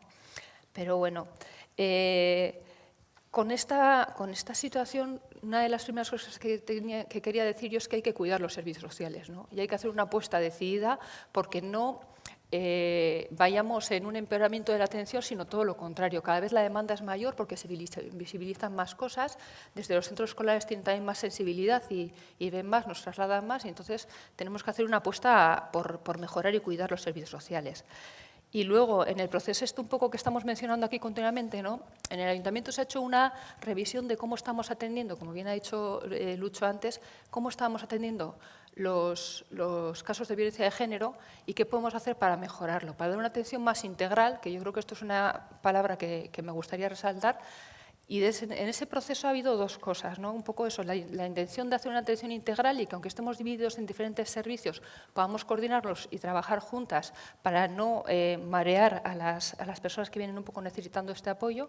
Y por otro lado, poner el foco también en la situación de las personas menores de edad, ¿no? Cuanto antes ha dicho Monse, la demanda muchas veces nos llega de las personas adultas. Y en esa demanda de personas adultas, ¿no?, a veces nos perdemos el foco en cómo están los niños y las niñas. Y esto es importante y eso es algo que hemos reseñado y se ha reseñado mucho en este proceso. El primer reto que quería mencionar es un poco el de la coordinación. No solo dentro del propio ayuntamiento, sino también entre los sistemas. Aquí estamos 5 representados y con coordinación no quiero decir solo el cómo nos trasladamos la información, que es muy importante, trasladar una información y trasladar una información ajustada y de una manera ágil, sino también conocernos mutuamente, conocer qué capacidades tiene cada sistema, qué atribuciones, qué limitaciones, para no generar tampoco una expectativa inadecuada respecto a cómo va a responder el otro sistema, ¿no? E intentar hacer un acompañamiento a las familias que sea pues acompasado a sus necesidades y adecuado. ¿Vale? Esto es el primer reto, ¿no?, que se me ocurría a mí, ¿no?, el cómo hacemos, ¿no?, para encajar bien todos los sistemas entre nosotros y dar una atención integral. También tenemos que hablar de la necesidad de protocolos y el cuidado que tenemos que tener en esos protocolos, ¿no? Cuando elaboramos protocolos para comunicarnos y relacionarnos entre nosotros, muchas veces se tienen que adecuar a nuevas normativas, a nuevas leyes, ¿no? Pero también tenemos que tener mucho cuidado en cómo trabajamos y en cómo es el día a día del trabajo, ¿no?, para que se vean reflejados también esos protocolos y nos sirvan de ayuda, ¿de acuerdo? Este sería pues, el primero de las cositas que quería reseñar, ¿no? El segundo, y aquí Pablo acaba de comentarlo, es el trabajo con los padres agresores. Nosotros desde Servicios Sociales, yo creo que, bueno, este es un camino que tenemos que seguir, que es un sendero oscuro lleno de zarzas y charcos de barro, y nos es muy difícil, ¿no? Porque efectivamente hay muy poco reconocimiento, bueno, muy poco, de la violencia, de la responsabilidad en esa violencia, pero como servicios sociales de protección de la infancia sí tenemos que poner el foco ahí. Porque muchas veces pecamos de ponerle la vista demasiado en la madre y en qué hace la madre y qué deja de hacer la madre. Porque a veces se nos dan situaciones de convivencia solo con la madre, pero este padre sigue estando ahí, porque los padres no suelen desaparecer. Y a pesar de todas estas normativas, lo que vemos, ya lo ha dicho él, ¿no? Perfectamente, con datos, pero bueno, es que los padres siguen estando, a veces en visitas, a veces con visitas muy normalizadas, a veces en custodias compartidas, porque es que no todas las situaciones de violencia llegan a un juzgado y se regula legalmente aquí el tema, ¿no? Bueno, a veces llegan a un juzgado tras la separación por tema de medidas, pero no como violencia de género. Entonces estamos viendo situaciones muy variadas, incluso de custodias compartidas, y donde quizá la vía de la denuncia no se ha tomado en un momento dado y quizá ahora, no sé si es el momento de tomarla o no, bueno, eso hay que ver en cada situación, pero los padres están ahí, ¿no? Incluso en situaciones de denuncia, de condena, bueno, pues a veces no hay esas limitaciones de las visitas tan necesarias. Como están ahí, tenemos que poner el foco, tenemos que hacer un buen análisis de qué está haciendo ese padre o qué está dejando de hacer para dañar a los niños, niñas y adolescentes, porque lo que nos llega son menores con daño, ¿no? Tenemos que hacer una valoración amplia del ejercicio de la paternidad, porque nosotras cuando hacemos una valoración de la situación de las personas menores, ¿no? Utilizamos ciertos instrumentos que nos obliga la ley a utilizarlos, ¿no? Como por ejemplo el Valora, ¿no? Que nos marca tipologías de desprotección. En esas tipologías de desprotección hay una, que tiramos mucho de ella, ¿no? De exposición a situaciones de violencia, pero hay que tener en cuenta que esto es una herramienta. Lo que tenemos que poner los profesionales de los servicios sociales es la contextualización de todo lo que está pasando ahí. Y desde luego, una situación de violencia de género, de violencia machista en una convivencia familiar no es un cúmulo de situaciones de violencia a las que los niños han estado expuestas o no, ¿no? Esto muchas veces lo dicen los padres agresores. No, si mis hijos no se han enterado de nada, si yo he tenido cuidado de los conflictos, que bueno, claro, no van a decir las agresiones, ¿no? Mantenerlos o las discusiones, ¿no? Cuando los niños no estaban presentes. Pero el ejercicio de la violencia es algo que daña de manera continua y de manera, además, pues muy constante a estas personas, ¿no? Quiero decir, ya lo han explicado, no voy a entrar ahí. Entonces, tenemos que hacer una valoración mucho más allá de si los niños han estado presentes o no han estado presentes, qué han visto, qué no han visto, y visibilizar ante el padre todo ese daño de las personas menores. Esto es difícil, va a ser difícil que asuma su responsabilidad en esto, pero eso lo tenemos que poner encima de la mesa porque tenemos que intentar trabajar sobre ello, a pesar de que sea complicado. En la medida en que nosotros podamos hacer una valoración ajustada del ejercicio de la paternidad de esta persona, también podemos trabajar en la comunicación a otros sistemas que quizás sí que pueden poner limitaciones, ¿no? En el contacto padres-hijos, dado que nosotras no podemos hacerlo porque no es nuestra función, ¿no? Pero se tiene que intentar, ¿vale?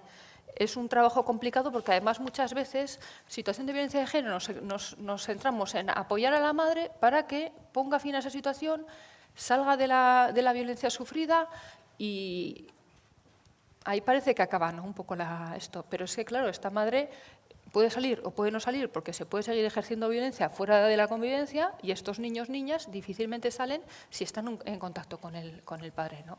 Incluso aunque finalicen esas situaciones concretas de violencia o no se ejerce violencia contra los niños contra ellos mismos o para dañar a la madre, el modelo de ese padre, de esa gestión de emociones, de esa gestión de la comunicación y de ese modelo de respuesta agresiva está ahí y sigue estando, ¿no? Entonces eso hay que tenerlo en cuenta. Y el último tema que quería abrir, y este es un poco melón también, bueno, abrir no porque está abiertísimo, es cuando ha comentado un poco también Monse, ¿no? El tema de los conjuntos, que no he conseguido acordarme cómo se llama la parte esa que confluye los dos. Aquí desde educación igual me lo saben decir, no lo sé. Intersección quizás. La intersección. A mí las mates no me iban mal, pero ha pasado mucho tiempo. El tema es el contexto materno, ¿no? nos llega a servicios sociales una madre que ha sufrido o está sufriendo una situación de violencia de género y sus hijos y las hijas lo están sufriendo también, y como profesionales y como personas nos cuesta mucho el decir, ¿cómo voy a poner yo ahora el foco en el ejercicio de la maternidad de esta mujer, ¿no? Con la sensación de que voy a dañar todavía más con lo que ha pasado, con lo que ha sufrido? A veces han sufrido incluso mucho más por intentar proteger a sus hijos e hijas, ¿no? Y entonces, ¿cómo voy a hacer yo eso? La cosa es que también pasa que de lo que no se habla no existe y no se aborda.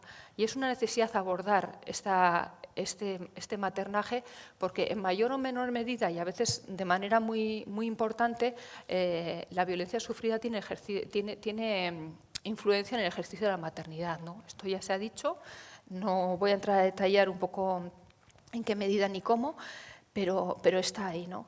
Y cuando nos han leído al principio de la jornada este texto, ya acabo, este texto, ¿no? de cómo viven los niños, las niñas, esta situación, vemos una niña parentalizada, ¿no? Y que está viendo la violencia, pero nos llegan situaciones de todo tipo y nos llegan a veces situaciones en que hay incluso un grave conflicto entre las personas menores y la madre, una culpabilización de la madre, o que han asumido esta desvalorización de la madre, y entonces, para el ejercicio de la maternidad, que necesitas también una situación de empoderamiento como madre y de saber acompañar, guiar, ser una figura de seguridad para tus hijos e hijas, pues a veces esta violencia ha ejercido tal daño en esa madre, ¿no? que no se puede posicionar desde ahí y no está pudiendo dar a sus hijos e hijas lo que necesitan, ¿no? Evidentemente tenemos que situarnos ahí desde la contextualización de la violencia y no hacer una lectura de esta madre no está acompañando bien esto, la madre está cometiendo una negligencia, ¿no? El lenguaje claro, yo vengo del Servicio de Infancia y Familia, es el lenguaje de la desprotección. Tenemos que cuidar el lenguaje porque yo creo que está claro que tenemos que estar ahí, tenemos que estar viendo qué es lo que pasa en esta relación madre-hijos para que las cosas quizá no fluyan o cómo se puede solucionar o reparar el daño, ¿no? O cómo se puede mejorar la relación y el vínculo, pero tenemos que cuidar nuestro lenguaje. Si hablamos de desprotección, hablamos de valoración, hablamos de negligencia y maltrato, pues hombre, nos estamos posicionando ya en un rol, ¿no? que va a culpabilizar más a la mujer, ¿no? En el proceso de mejora, el documento elaborado al final tiene un poema sobre la culpabilidad y digo, qué bien traído, ¿no? Porque la culpa es algo que acompaña a la maternidad desde, vamos, no sé cuándo acaba esto, pero bueno. Entonces, para evitar estigmatizar, pues yo creo que lo único que podemos hacer es plantearnos que nuestra figura tiene que ser de apoyo, ¿no? Que tiene que ser de acompañamiento, que tiene que ser muy al lado de ella, situar bien, ¿no?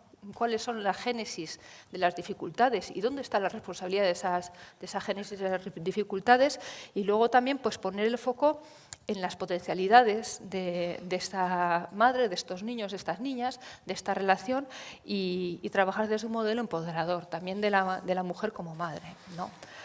Y bueno, estas tres cositas eran las que yo quería decir, ¿eh? Coordinación, trabajo con los padres, gran dificultad, y el trabajo con las madres desde un contexto acompañante y amoroso, ¿no? Evitando un poco los juicios y evitando un poco la culpabilización.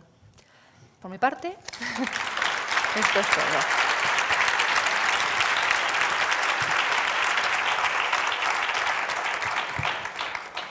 Eskerrik asko, Iratxe, por todas tus aportaciones, de esa forma tan breve pero concisa, ¿no? Dónde incidir, dónde no. Bueno, desde Educación tenemos hoy aquí a Maribí Fernández. Ella estudió Magisterio, es diplomada internacional en Violencia de Género, tiene un posgrado en Igualdad de Género, más estudios y cursos en este ámbito. Es autora de varios estudios, guías, planes sobre coeducación. Viene desde el Departamento de Educación y en la actualidad es directora del Berritzegune de Donostia y coordinadora de coeducación en el Berritzegune Nagusia. Así que, Maribí, zurea da hitza. Bale, egunon entzuten da, ezta? Porque mendik ematen du ezetz, ezta? Bale, nik aitortu behar dut hau dena prestatuta neukala, baina atzo arratsaldeko 4 aldera dei bat jaso nuela eta orduan aldatu egin dut. Kontatuko dizuet atzo arratsaldean jaso nuen dei hori. Zuek irudikatzeko ze gauza gertatzen zaizkigun ikastetxetan, bale? Hemen irakasleak balin bazaudete, pues, ulertuko duzue. Eta niri askotan gertatzen zait, bale? Deitu zidan ikastetxe bateko zuzendari batek, HH-LH-ko zuzendari batek deitu zidan, esateko goizean HH-5-eko ikasgela batean, irakasleak, anderinoak, ipuin batekin, ipuina kontatzen ari zela, ipuina zen tratu onak, tratu txarrako beto gaudela, tratu onak daudenean, elkarren artean ondo tratatu behar garela, hortaz zijoan ipuina. Eta gatazka bat, zegoela neska mutilen artean, eta nola ibili behar garen, eta gelako mutiko batek, ja 5 urte beteta dituela, esku altxata, esan zion, gaztelera esan zion, mi papi le pega a mi mami, se porta mal. Hortaz ari ziren hitz egiten, eta ondoren hurbildu zitzaion irakasleari berak esan zion. Jarraitu zion ez da, nola? Zergatik iruditzen zaizu gaizki portatzen dela, orduan hasi zitzaion kontatzen, eta le contó con todo lujo de detalles aitak amari zer egiten zion. Ustikoak ematen dizkio, irainak botatzen dizkio, eta kontatu zion. Gehiago kontatu zion gainera, kontatu zion duela oso gutxi aitonak deitu diola ertzaintzari.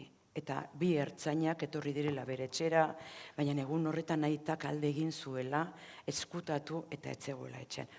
Kontatu zizkion gauza guztiak, 5 urte beteta. Irakasle hori, mutiko horrekin hitz egin eta erantzun eta jasota eta normalean egiten dugun bezala, ondoren zuzendaritzara joan, kontatu zion eta martxan jartzen gara. Nerekin hitz egin zuten, nik aipamen batzuk, jarri bide batzuk, eta martxan jartzen gara. Hau kontatu nahi nizuen esateko horrelako egoerak maiztasun handiarekin izaten ditugula. Ez dut esango egunero, baina ia egunero. Egia da, ni Donostian nagoela kokatuta, baina koordinatzailean naizen erkidegoan askotan jasotzen ditut egoera hauek, ikastetxe desberdin askotatik, ikastik ez dut esango erkidego osoan, baina beste lankide batzuk askotan komentatzen dizkidate edo konsulta edo komentatzen ditugula. Asko gustatu zait zuri entzutea, Iratxe, aipatu duzu legedia. Legediak markatzen digu bidea, hor daukagu etorkizuna bidean zein bide hartu behar dugu. Nik esango nuke hezkuntzan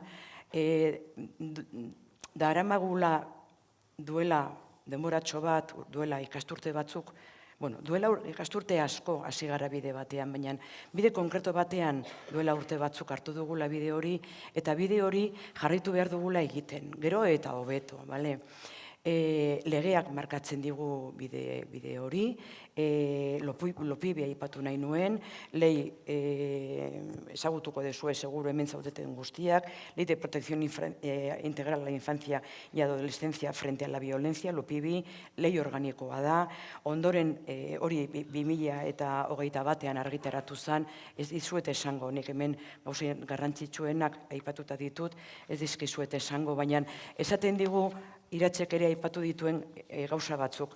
Besteren artean protokoloak izan behar ditugula, eta hezkuntzan baditugu protokoloak, gero aipatuko dut zeintzuk diren. Baita ere Lopibik aipatzen du figura importante bat, eta da koordinador o koordinadora de bienestar y protección. Guk aldez aurretik bagenuen egitura bat, eta aipatuko dizuet ze egitura daukagun egiteko egiten duguna. Ondoren, hemen Euskadin, gure erkidegoan, 2024an otsailean argitaratu zen aurretan eraben legea, seguro ezagutzen duzuela. Bertan esaten digute, eremu bakoitzean zer eta nola egin behar dugun. Eta baita ere, hezkuntza eremuan esaten digute, protokoloak, egiturak eta persona arduradunak egon behar direla. Hortan gaude baita ere. Lehen esan dudan bezala, aldez aurretik ari ginen baita ere. Berdintasunaren inguruko legedia baita ere badago. Eta lege horietan, hezkuntzako eremuan zer egin behar dugun eta nola egin behar dugun, eta printzipio orokorrak ere aipatzen dira. Hortan, eskidetzari buruz hitz egiten dute. Eskidetza nolabai da, berdintasuna aplikatzea hezkuntza eremuan, bai? Kurrikuluma baita ere nolakoa izan behar den, material didaktikoak egon behar dira, eta hortaz ere aipamentxo bat egingo dut. Prestakuntza eman behar dela hor, apostu importante bat egin dugu, eta sensibilizazioa, zuk ere esan duzu, badagoela, eta prestakuntza ere egin dugu, bale? Hortaz, lehen, duela urte batzuk, agian irakasle batek horrelako testimonio bat jasotzen zuenean, agian ez luke jakingo zer egin behar duen. Orain, nik uste dut, orokorrean, irakasle guztiek badakitela, ezin dugula bestaldera begiratu, hartu egin behar dugu, jaso egin behar dugula, aurra, neska, mutila, edo nerabea, erantzun, jaso eta trasladatu jaso dugun informazioa, zuzendaritzara, edo ikastetxe guztietan dagoen bat taldea, izango dezute. Zer den hori? Da, egitura finko bat, hezkuntza sailak horrela erabaki duelako, eta bertan, modu konfidenzialean, lantzen dira ikastetxe guztietan sortzen diren mota desberdinetako egoerak. Momentu honetan, ni arituko naiz indarkeria matxistari buruz, baina izan daitezke jazarpena, jokabide suizida edo bestelako egoera larriak. Beraz, edozein irakasle jakitun denean bere ikasle baten inguruan egoera larri batean dagoenean, badaki norengan joan behar duen. Hau da, ez du sentitu behar bakarrik dagoela egoera horren aurrean. Eta egitura finko hau esaten ari naizena ikastetxe guztietan martxan egon behar du. Ikastetxe batean ez badago, beraiek jakingo dute zergatik ez, gure laguntza izan dezakete, berritzegunearen laguntza izan dezakete hortaz baita ere. Lehen aipatu dut protokolo desberdinak ditugula eta protokoloak desberdinak daude.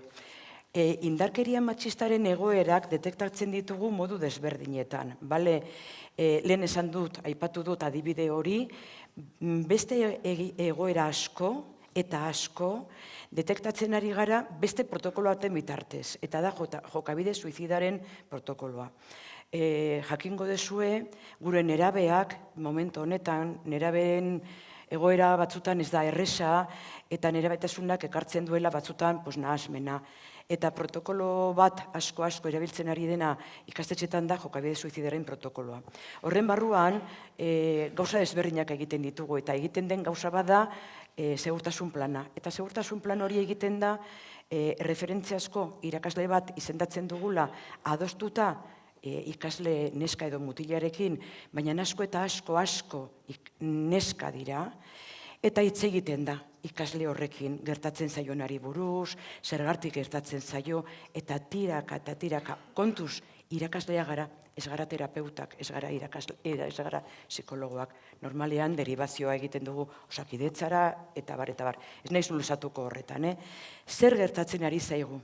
Ikasle horrekin hitz egiten dugunean, kaso askotan, atzean dagoena da indarkeria matxistaren egoera bat. Eta orduan, konfidantzazko giro batean, tet-a-tet hitz egiten dugunean, norbanakako egoera horietan, neska horiek kontatzen digute zer sufritzen ari diren. Kontuz, beste kasu batzuetan, sexu abusuak daude, ez dut irekiko meloi hori beste jardunaldi oso bat egiteko izango zen, baina egoera horietan, beste protokolo batetik eratortzen da egoera hauek ezagutzea. Orduan, berriro diot, konfidantzazko giro batean gaudenean ikasle horiekin barkatu askotan kontatzen digute. Egia da ere, haurrak, neskamutilak, txikiagoak direnean, konfidantza gehiago dute kontatzeko. Gero eta handiagoak direnean, lotxa, beldurra, leialtasuna baita ere, seguro, nik ez dut aukera izan aurreko hitzaldiak entzuteko, baina seguro hortaz hitz egin dela. Zaila egiten zaie kontatzea, gertatzen ari zaiena, eta hori ulertzen dugu. Hemen aipatzen ari naizena, gure protokoloak, legedia eta bar, guk berritzegunetatik lanketa egiten dugu gure irakasleekin. Izan daiteke lehen aipatu duan figura, guk deitzen diogu OBK ongizate eta bizikidetzarako koordinatzailea. Hezkidetza arduraduna egon behar du izendatuta ikastetxe guztietan, edo bizikidetza arduraduna, ikastetxeko konsultorea, ikastetxeko orientatzailea, segun zetapakoa den, etortzen dira berritzegunetara gure mintegietara, eta hemen komentatzen ari naizen guztia, eta askoz gehiago lantzen dugu ikastetxekin. Beraz, beraien ikastetxetan ematen denean horrelako egoeraren bat eta zalantzak baldin badituzte, aukera daukate gurekin partekatzeko atzoko zuzendari horrek egin zuen bezala. Beraz, erronka bezala da hartu dugun bide hau jarraitzea, jorratzen jarraitzea. Protokolo bat daukagu, hementxe ekarri dut zueiola modu honetan zehatzeko. Eta protokolo honetan ez dugu kontemplatzen bakarrik ama baten seme alabak kontutan izatea. Baita ere, bikote gazteak ematen direnean, neska eta mutilen artean harremanak suertatzen direnean, eta bar, baina baita ere, kontutan daukagu, hezkuntza komunitateko edozein emakumea biktima denean, nola interbenitzea, eta baita ere ikasle bat izaten denean. Oso presente daukagu emakume baten seme alabak direnean biktima zuzenak direla, eta hau gure protokoloan jasota dago. Edozein ikastetxe batetik deitzen digutenean laguntzen diegu. Ikastetxeetan garbi daukate protokoloa existitzen dela, zabaldu egin dugulako, eta bereien kabuz ahal dute zabaldu. Baina gure laguntza behar badute, prest gaude beti laguntzeko. Ikuskaritzarekin baita ere kontaktuan gaude beti. Eta ikastetxe batean dakitenean, jakinaren gainean daudenean, horrelako egoera bat suertatzen denean, hezkuntzako ikuskaritzarekin kontaktuan jarri behar dira. Beste edozein egoera dagoenean bezala. Egoera horiek suertatzen direnean, martxan jartzen gara, eta gehienetan lehenengo gauza egiten denean da gizarte zerbitzuekin harremanetan jartzea. Beharrezkoa bada, salaketa jarri edo notifikazioa egitea, baita ere poliziarekin kontaktuan jartzen gara. Deribazio bat egin behar da pediatriara, por supuesto egiten dugu. Baina lehenengo pausua normalean da gizarte zerbitzuetara deribazioa egitera. Beraz, beste agenteekin kontaktua, koordinazioa, erabat beharrezkoa. Guk ere erronka bezala ikusten dugu oso beharrezkoa gure mutilekin lan egitea. Eta justo orentxe, ari garra berritzen gure sistemaren hezkidetza plana orokorra, eta hor erronka bezala planteatzen dugu baita ere berdintasunarekin konprometitutako maskulinitateak lantzea. Eta hori da hurrengo ikasturtei begira planteatuko dugun, zera. Esan nahi nuen baita ere, web orria bat daukagula, instituzionala, hezkidetza gunea izena duena, eta bertan ditugu material didaktikoak lan preventiboa egiteko. Hau da, indarkeria matxistaren kontra daukagun tresna da hezkidetza lantzea ikastetxetan. Eta hori da egiten ari garena, saiatzen ari gara modu sistematiko batean egitea, jakinda ikastetxetan beste gauza asko landu egin behar dutela kurrikuluma baita ere. Eta ikastetxeen gainean erortzen da, ez dakit, zer esan, jasangarritasuna, hizkuntza normalkuntza, esan dizaket kriston zerrenda luzea, baina hezkidetza baita ere. Hezkidetza konsideratzen dugu dela indarkeria matxistaren kontra prebentzio lana egitea.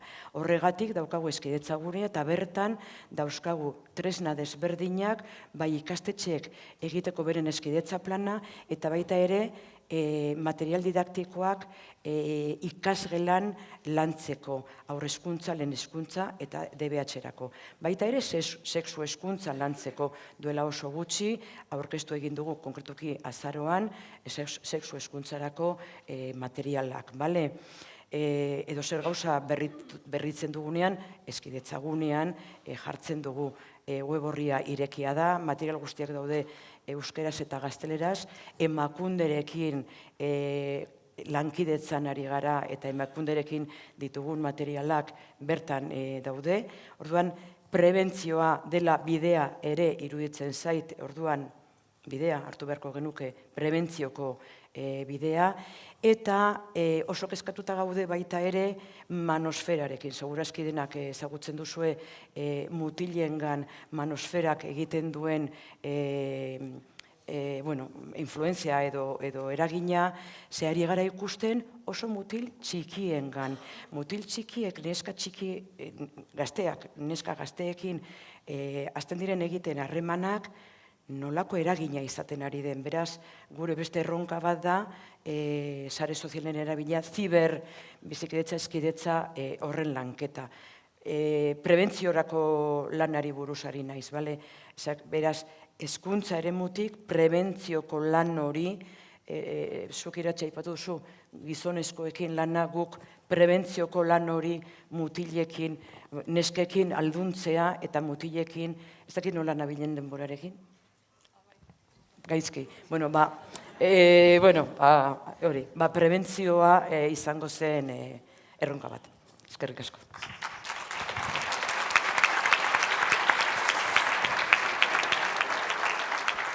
Eskerrik asko, Maribi. Eta orain osasun arloari dagokio turnoa. Eta gaur gurekin Ainhoa Zabaleta daukagu. Ainhoa Zabaleta es pediatra en el Centro de Salud de Pasajes. Es una de las autoras de la Guía de Actuación para Profesionales de Salud ante hijas e hijos víctimas de la violencia de género, que imagino que hoy seguro que nos va a compartir pues, lo que recogieron en aquella guía y todo ese proceso que tuvieron de reflexión. Y eso, que espero que nos arroje, ¿no? Todo lo que profundizaron y siguen pues, elaborando. Ainhoa, ez tuia la palabra. Eskerrik asko. Eskerrik asko gonbidapenagatik, oso interesgarria ari da izaten, egia esan. Nik esan behar ditudan gauzak, gida ezin dut gaur aipatu oso laburbildua dagoelako, ez? Baina egia da esan behar ditudan gauza asko esana daudela eta horrek asko posten hau, ez? Esan nahi du badenak ere bizio antzekoa dugula eta lanean hortan ari garela, ez da? Osakidetzak dituen erronka handiena da genero indarkeria ezagutzea, formazioa eta infradiagnostiko horretatik ateratzea. Osakidetzatik emakume, batez ere osasun zentroetatik emakume eta haur guztiak pasatzen dira eta hala ere osakidetzak orokorrean mundu mailan dauden sistema, osasun sistema gehienek bezala infradiagnostiko izugarria du. Ez gara iristen diagnostikatzera, ez gara iristen kodifikatzera, eta ez gara iristen notifikazioak egitera. Erronka handia daukagu, hortan ari gara lanean, eta urteetako gauza bat izango da, ez? Azkenean estruktura oso handia da osasun sistemarena, eta orain dela gutxi arte oso sistema biologizista zen, ez? Gaixotasunean zentratutakoa, eta azkeneko urtean beste begirada amplioago bat, eta era sozialean ari gara lan egiten saiatzen, ezta? Zergatik da garrantzitsua osasun sistema genero indarkeriaren jardunaldietan ere egotea, genero indarkeria aurrengan eragiten duen tratu txarren artean edatuenetagoa delako. Tratu txarrak era askotakoak dira aurrengan, baina genero indarkeria ziurazki nagusienetakoa da. Genero indarkeria osasun publikoko kontua da. Zerke erabakitzen du gauza osasun publikoko kontua izan edo, alde batetik duen magnitudea edo tamaina, mundu mailako osasun erakundeak esan zuen honen dela urte askoia, gutxi gora bera mundu mailan 3 emakumetatik batek jasaten duela genero indarkeria, eta Pablok esan digun bezala azkeneko makroinkestetan esaten da Espainian bizi diren aurren ia gutxi gora bera 10% bizi dela genero indarkeria bizi den ematen den etxe batean. Eta gainera osasunan duen inpaktu larriagatik ez bakarrik emakumeengan, baizik eta gaurko egun osoan ikusi dugun bezala aurren buruko osasunean, naiz garapenean, naiz osasun fisikoan duen inpaktuagatik. Ez bakarrikan zuzenean jaso ditzaketen lesioengatik, batzuetan eztabaidetan sartzen dira eta agresioa beurek jasoten dute, baizik eta badakigu eta aipatu den bezala txikitan haurtzaroan jasotako esperientzia kaltegarriak edo gazteleraz esaten da esperientzias adversas en la infancia, badakigu helduaroan gaixotasun fisiko fisiko asko ekartzen dituztela. Besteak beste, obesitatea, suizidiorako joera, adikzioak, bihotzeko infartoa, iktusak erlazionatuta daude hein handi batean txikitan jasatako egoera hauekin. Nola iristen zaie aurrei indarkeria? Monsek aurreratu digun bezala, indarkeria ez da hasten, mundu honetan gaudenetik baizik eta ja haurdunalditikan. Eta gainera badakigu bizitzako lehenengo bi urteak, bai haurdunaldia lehenengo urtea eta bigarren urtea izango direla aur batengan inpaktu gehiena izango duena bere osasunean. Bai, haurdunaldia ere kontatzen da horretarako. Eta badakigu baita ere faktore arrisku bat dela 5 urte baino lehenago indarkerian bizitzeak. Beraz, batzutan badukagu ideia hori aurrak edo nerabeak enteratzen direla situazioetaz eta honek inpaktua daukala zaharragoak direnean eta evidentziak esaten diguna da inpaktu gehiena txiki-txikiak direnean bizi duten indarkeri horrek duela. Haurdunaldian, esan dugun bezala, jasan dezakete indarkeria, bai, amak jasaten duen indarkeria fisikoarenkin, horre izan daitezke odol galerak, izan daitezke abortoak, izan daitezke lesio zuzena fetoarengan, baina baita ere ama horrek bizi duen estresagatik, izan daiteke indarkeria psikologikoa, indarkeria ekonomikoa, abuso sexualak eta barrek amari eragiten dioten estresak eta kortisol maila gorenak badakigu aurrengan eragin handia dutena. Besteak beste, aldaketa epigenetikoak. Zesan nahi du honek? Aldaerak daudela ADN sisteman. Umearen ADN sistema aldatu egiten da, amak estresa handia duenean eta kortisola oso altu duenean. Eta gainera, aldaketa epigenetiko hauek heredatu egiten dira. Hau da, feto horrek aurreragoa izango dituen umeengan ere, jasango dituzte. Heredagarriak dira. Badakigu, ume tokiko barneko hazkuntza atzeratuarekin jaiotzen direla, ume asko txikiak jaiotzen dira, prematuroak izaten dira, mikrozefalia, Monsek komentatu duen bezala garuna txikiagoa, irritabilidade gehiago daukaten umeak, askotan zailtasunak egoten dira edoskitzarekin, titia hartzeko zailtasunak nabaritzen ditugu, apego zailtasunak, beraz, hor egongo diren aldaketak izugarriak dira eta inpaktua oso handia da. Badakigu ere, estres maila hau jasotzen duten emakumeen aurrek, buruko osasun arazoak izateko, 40 aldiz probabilidade gehiago daukatela. Beraz, pertsona baten osasun maila batzutan haurdunaldetik ja determinatua, kakotxartan esango dut, baina determinatua etortzen da. Haurtzaroan eta nerabezaroan, indarkeriaren testigoak izan daitezke etxean, indarkeria bera jaso dezakete, bai, portazo batean aitak, izan nuen paziente bat, portazo bat, eta aurrari atzamarrak harrapatu eta aizurrak hautsi zizkion, edo gogoratzen naiz beste batez, ama bultzatu zuen, eta aurraren gainean erori zen, eta ambulantzia etorri barri izan zen, eta barrez, amatasunean esan dugun bezala, eta amaren kapazidade hori ahulduta egon daiteke, edo behintzate alteratua, aurroiek segurtasun falta dute, beldurrarekin bizi dira, indarkeria normalizatu dezakete, bere egunerokoan, eta gero hori ere bai, beraien erlazioetara eraman, eta gainera emakumearekiko botere harreman hori ere normalizatu dezakete. Ze eragin ikusten dugu kontsulta? Aurrengan ikusten dugun eragina, normalean ez da bat ere espezifikoa. Ez baldin bada zuzenean lesio fisiko bat jasan dutela, edo erailak izan direla, askotan jasotzen ditugunak dira, komentatu den bezala, ume oso irritableak, zailtasunak edo eskitzarekin, regresioak pixa egiten dute berriro, edo leno hitz egiten zuten aurrak berriro ere atzeraka joaten dira, totelka hitz egiten hasten dira, eskolan arazoak dituzte, erlazioetan arazoak dituzte, barkatu, bullying egoerak, barkatu, tendentza duka eta hotxa galtzeko. Depresioa, antsitatea, batzutan arrisku egoerak, promiskuitatea, eskola uztea, adikzioak eta horrelakoak, ezta. Horrelako gauzak ikusten ditugu.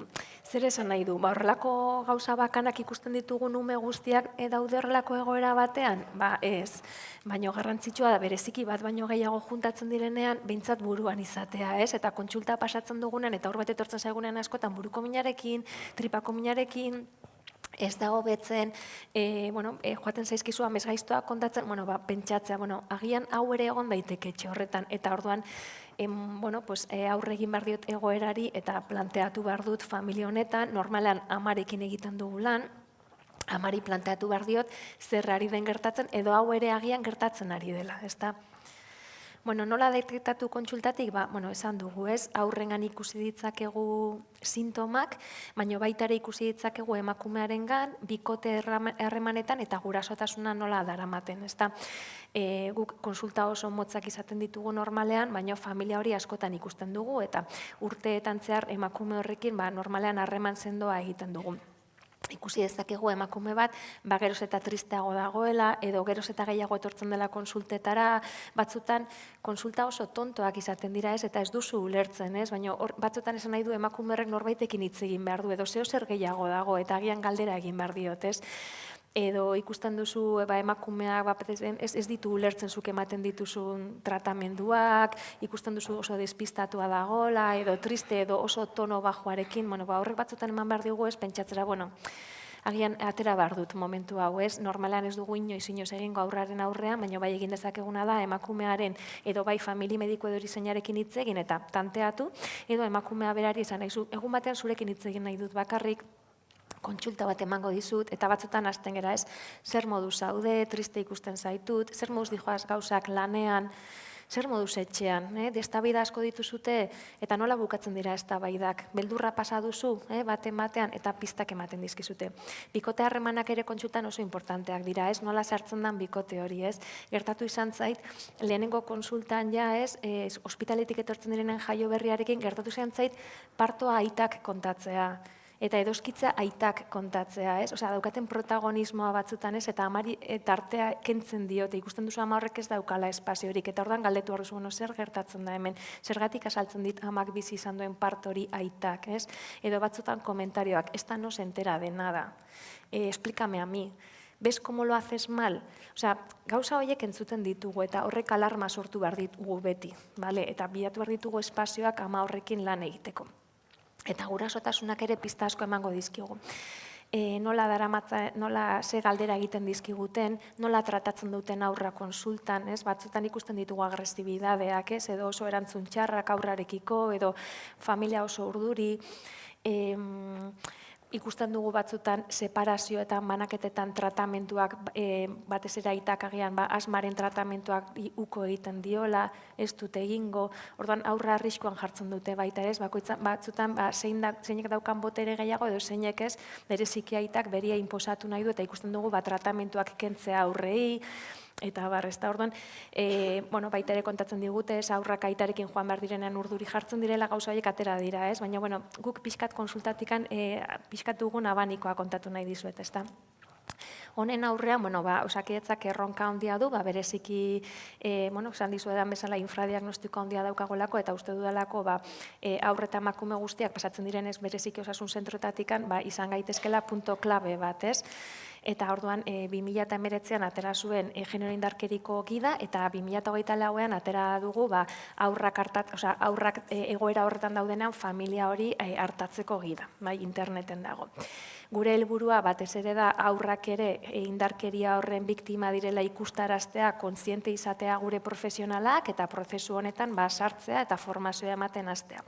Eta gida honek bereziki 4 ardatz ditu, besteak beste atzemate egoiztiarra, badakigu ez, faktore moduan, faktore protektore moduan, geroz eta lehenago detektatu eta baliabideak geroz eta lehenago jarri, eta emakume horri geroz eta lehenago izan kontziente bizitzen ari den egoeraz, ze askotan ez dira kontziente, ume horrek izango dituen ondorioak gutxiago izango direla. Arreta integrala eta integratzailea, alde batetikan prebentziotikan, lehen mailako prebentziotik hasi eta bukaeraraino familia emakume eta ume hauen ardura izatea ere bai. Ardura beti konpartitua, ez dugu izan behar guk protagonismoa, baina bai laguntzen egon behar gara, ez?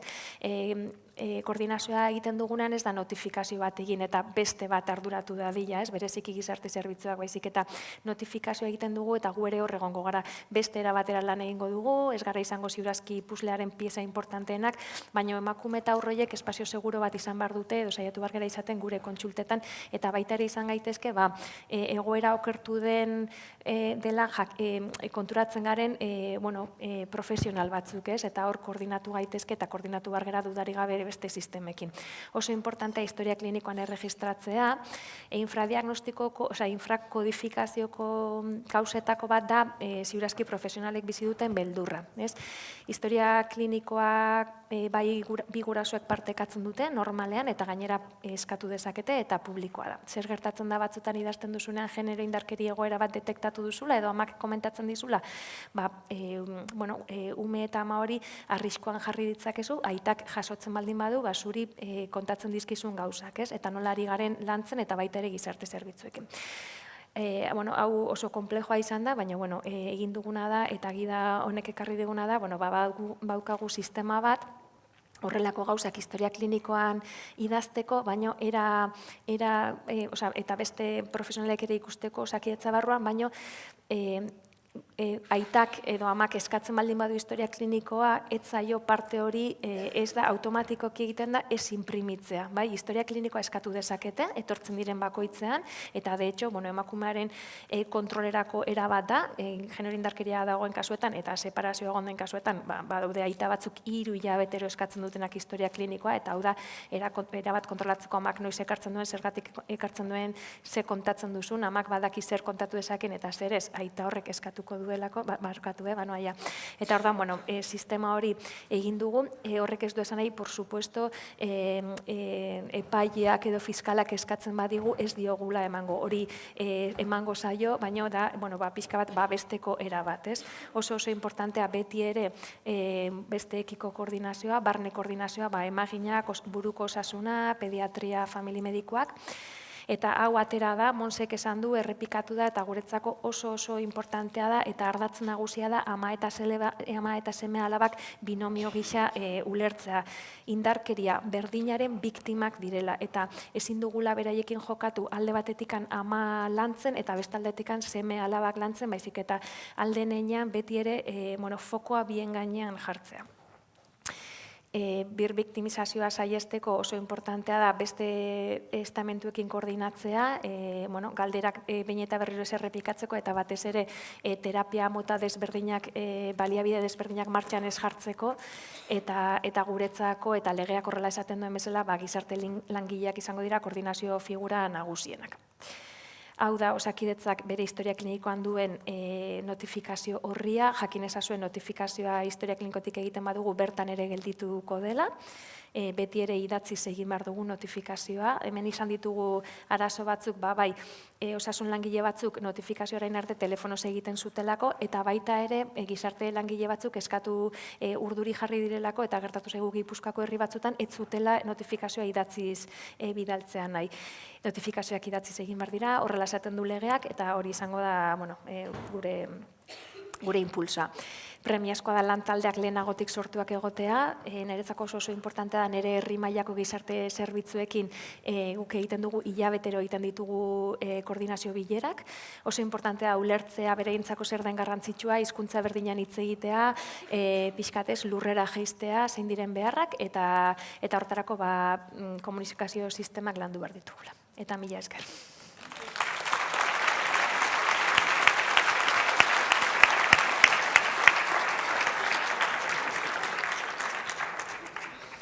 Eskerrik asko, Ainhoa.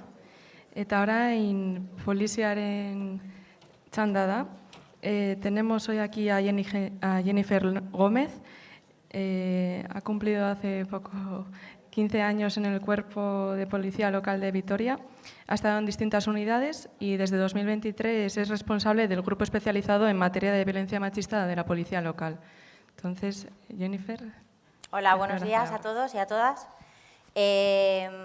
Nosotros trabajamos en un departamento, como bien has dicho, de violencia intrafamiliar y machista en Policía Local de Vitoria, que abrió sus puertas en el 2005 gracias a 2 compañeras pioneras muy implicadas y motivadas que querían luchar contra la violencia machista y contra los derechos de la mujer. Una de ellas está aquí con nosotros. Otra está jubilada, sigue trabajando en el departamento junto al hijo de la otra ya jubilada, o sea que estamos todos como en casa y están acompañados por también Gustavo, Ainhoa y Marian de Policía Local. Nosotros, y junto con 12 compañeros más, formamos el departamento. O sea, estamos como en casa todos, como podéis ver. Nos encontramos en la calle Aguirre Landa, número 8, y allí atendemos a todas las personas, instituciones, asociaciones, testigos familiares que tengan conocimiento de un tema de violencia machista, como es en este caso. Atendemos en el 092 temas de emergencia. Luego disponemos el departamento de 2 teléfonos que están disponibles desde las 6 de la mañana hasta las 10 de la noche. Por vía WhatsApp también atendemos, nos hemos modernizado, por correo electrónico y de manera presencial. Trabajamos con un programa ajeno al resto de la comisaría. Solo los agentes de la unidad podemos acceder a él, o sea, es totalmente confidencial. Y nosotros hacemos un abordaje integral de las mujeres. Sí que dejamos a los niños víctimas, niños y niñas y adolescentes víctimas de la violencia de género a un lado porque bueno, creemos que tienen que ser atendidos por personal especializado y para no revictimizarlos. En caso de ser necesaria nuestra intervención, pues se haría por agentes de la unidad, que vamos no uniformados, y tenemos un pequeño departamento, bueno, el nuestro, un rinconcito, donde tenemos libros, pinturas, cuentos y, bueno, pues con el fin de que si pasan por dependencias policiales, pues su estancia sea lo más armónica posible. Amena, perdón, armónica. Bueno, también trabajamos con el Servicio Municipal Concilia, que se dedican a cuidar a niños de 4 meses a 12 años cuando las madres se encuentran en instancias policiales y o judiciales. Bueno, os voy a explicar un poquito cómo funcionamos y cómo tratamos ese abordaje que he dicho integral con las mujeres, porque no todas las policías trabajan igual y quiero dar valor pues, a cómo trabajamos aquí en esta policía de Vitoria. Muchas veces actuamos con las víctimas tras una intervención policial y pues imaginaros cómo están esas mujeres y los niños cuando ha habido una agresión que ha tenido que acudir policía local a casa. Entonces, pues somos el primer hombro de apoyo que tienen estas mujeres. Las asesoramos en el departamento, estamos con ellas durante todo el procedimiento. Les ofrecemos abogado de oficio, que es un derecho que tienen ellas para asesorarse antes de interponer una denuncia. También lo que hacemos es, si necesitan un intérprete, gestionamos el intérprete y ellas eligen durante todo el procedimiento qué persona quieren que les acompañe. Entonces, esa persona está presente siempre. También realizamos la solicitud de órdenes de protección, tanto para ella como para los menores, y realizamos las valoraciones de riesgo, que es un documento que enviamos al juzgado que valora el riesgo que corre la mujer con respecto al hombre. Como apunte a valorar y donde proceda, y si doy alguna idea, no tenemos una herramienta rápida y breve para valorar el peligro que corren estos niños víctimas de la violencia de género en casa. Bueno, posteriormente nos coordinamos con servicios sociales. Hablamos mucho con ONARPEN, que es un servicio municipal que asesora y acompaña a víctimas de violencia machista. Muchas veces también nos coordinamos para sacar a las mujeres de su domicilio junto a sus hijos a pisos protegidos y luego posteriormente las acompañamos al juzgado, para que se sientan allí. Es un territorio un poco hostil para ellas y bueno, pues con nuestra presencia pues se sienten más seguras. ¿Qué más hacemos por ahí? Bueno, después a estas mujeres no se acaba aquí, no acabamos con ellas después de una orden de alejamiento o aunque no se la hayan dado, seguimos llamándolas, haciéndoles un seguimiento periódico hasta que se acaba la orden o ellas se sienten seguras y pueden empezar a hacer una vida con normalidad. Nosotras y nosotros estamos siempre allí para ayudarles en lo que necesiten. En el caso que la víctima fuese menor de edad, se haría exactamente lo mismo, Lo que pasa que, bueno, intentaremos que estaría acompañada del padre, madre o una persona mayor de edad que ella elija. A la hora de poner las denuncias, pues las mujeres tienen muchísimas dudas. En general, todas las mujeres víctimas de violencia tienen muchas dudas. Por todo lo que hemos dicho, se sienten culpables, no quieren ser juzgadas, etc. Pero en especial son las madres víctimas de violencia machista las que tienen muchísimas más dudas todavía. Por dos principales motivos. Uno de ellos sería, muchas veces es el padre el que sustenta económicamente a la familia, entonces ellas tienen una falsa creencia que desde el juzgado, si no tienen recursos económicos, le van a quitar la custodia de los niños por no poder mantenerlos. Esto es algo que ellas le dan muchas vueltas y tienen muchos miedos y es normal. Otro de los principales motivos es el miedo y la incertidumbre de qué pasará si le van a dar una orden a mis hijos, me la van a dar a mí. En el caso de que me den una orden, a mis hijos les van a restringir las visitas, van a tener visitas en un punto de encuentro, va a estar alguien controlando estas visitas. ¿Qué va a pasar con los niños? ¿Van a estar solos con el padre agresor? Pues muchos de estos problemas hacen que las mujeres sigan aguantando malos tratos con la falsa creencia de que así están controlando el entorno familiar y tienen controlados a los niños. Hay que recalcar que el momento más peligroso que vive una mujer y sus hijos es cuando decide dar el paso de... Voy a beber un poco de agua, perdón. Cuando decide dar el paso de separarse e interponer una denuncia. Nadie sabe cómo va a reaccionar ahí el agresor y el padre, no lo sabemos. Entonces nosotros, cuando se hace la denuncia y hay una orden de alejamiento, lo que hacemos es trabajar un poco con el agresor. Le invitamos a que venga policía local, allí le damos un mapa, unas distancias, le explicamos cómo funciona la orden, dónde no tiene que acercarse. Entonces, bueno, pues así lo tenemos un poco controlado, que sepa que policía local está pendiente de este caso y, bueno, si se puede evitar futuros quebrantamientos por hablar con él, pues sería maravilloso. También le ofrecemos el servicio psicológico foral de GOA, que atiende también a víctimas y a victimarios cuando vienen allí.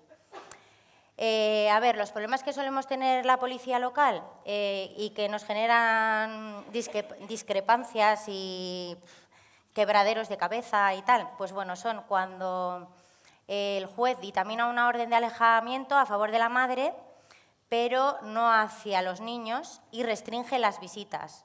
La guarda y custodia se queda la madre, está con los niños siempre, pero el padre sigue teniendo derecho a ver a sus hijos y sigue teniendo derecho a comunicarse con ellos.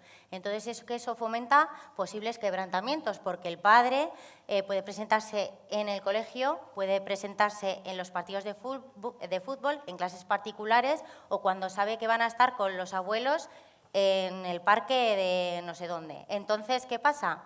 Que de repente igual pues aparece la madre y se produce un quebrantamiento y intervenimos nosotros, uniformados, en presencia de los niños, detenemos al padre con el impacto emocional que eso puede conllevar para el menor y es una pena para ellos, porque al final pues bueno, son cosas que se pueden solucionar desde nuestro punto de vista poniendo una orden de alejamiento para la madre y para los hijos. A la vez, ya que al final la violencia machista en sí es una violencia contra la infancia y los hijos son víctimas directas, haya agresiones físicas o no haya. Entonces, pues bueno, creíamos que tenían que ir a la par. Y bueno, como bien han dicho antes, está claro que cuando se restringen las visitas al padre, los niños mejoran. Entonces, pues bueno, desde el juzgado tendrían que tenerlo en cuenta. Nosotros lo que necesitamos en policía local, para que este tipo de cosas no ocurran, ¿no? Y salgan los dos con la orden, es que la gente, tanto sanitarios como docentes, como cualquier persona, institución, asociación, quien sea, que tengan conocimiento de una violencia machista, pues que informen. Y que no solo que informen, que hagan informes claros, concisos, contundentes de lo que está pasando, que no tengan miedo porque muchas veces nos vemos en la tesitura de que nosotros mandamos lo que tenemos al juzgado, pero es que muchas veces no es suficiente, no queda claro. Entonces, por eso no se dan muchas veces las órdenes. Entonces, pues instar a todo el mundo que tiene conocimiento a que sea contundente, que luche contra la violencia machista, que es la única manera que tenemos de ayudar a los niños y que bueno, también como mejora. Claro, hay vecinos, hay familiares, conocidos que tienen conocimiento de un hecho de violencia machista, pero claro, tienen miedo a que su nombre, sus datos de filiación y su dirección pues salga en la denuncia, una denuncia encima que se va a mandar al juzgado y que luego va a ser el abogado del agresor que vea los datos de estas personas. Pues yo creo que debería ser un reto, ¿no? Que se proteja la identidad de todas las personas que quieren luchar por la violencia y que se les proteja. O sea, que haya una protección para ellos, para que cada vez más gente participe y la gente no tenga luego miedo a las represalias ni... Bueno. Y luego mencionar también, que nos trae también muchísimos problemas en policía local, son esas denuncias que por falta de pruebas, de informes, de testigos y de todo, por lo que os he mencionado y por otras muchas cosas, pues no llegan a tener una orden de alejamiento, unas medidas de protección, se quedan en tierra de nadie hasta a espera de juicio, hasta no sé qué cuántos meses y algún año, en los que no hay unas medidas civiles para los niños.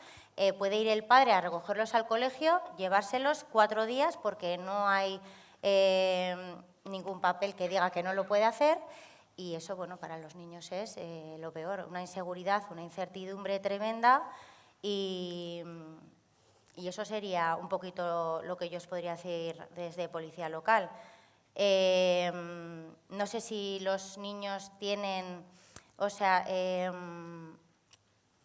es justo para ellos que vivan por falta de personal y de recursos esos plazos tan largos y para que se solucione una situación que yo creo que deberían de una relación conflictiva.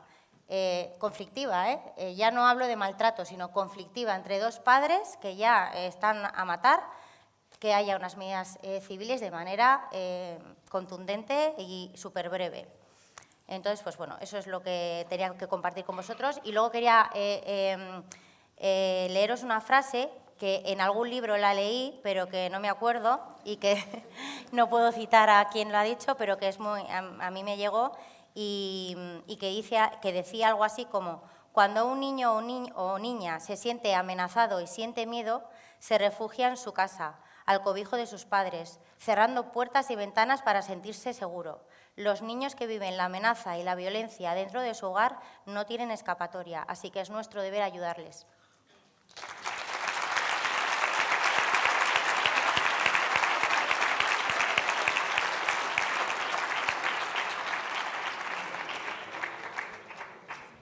Eskerrik asko, Jennifer. Sí. Y ahora para acabar, tenemos hoy aquí con nosotras a Camino Méndez, del ámbito de justicia. Ella es la fiscal delegada de violencia contra la mujer de nuestra provincia y desde el año 2016, así que Camino, es tu turno. Gracias.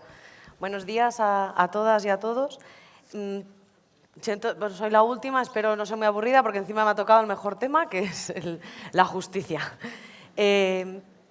La ubicación que he tenido en esta mesa, bueno, en esta intervención, precisamente fue la última porque entendimos cuando hicimos la reunión preparatoria que la intervención de los juzgados debería cerrar este círculo de violencia el que estamos explicando, ¿no? Siendo detectada por otras instancias o instituciones, se supone que cuando llega al juzgado y se formula acusación, lo perfecto sería lograr una condena para ese agresor y que acabe y que finalice el sufrimiento de estas mujeres víctimas y de los hijos e hijas y esos niños y niñas. Pero no es así y todos lo sabemos.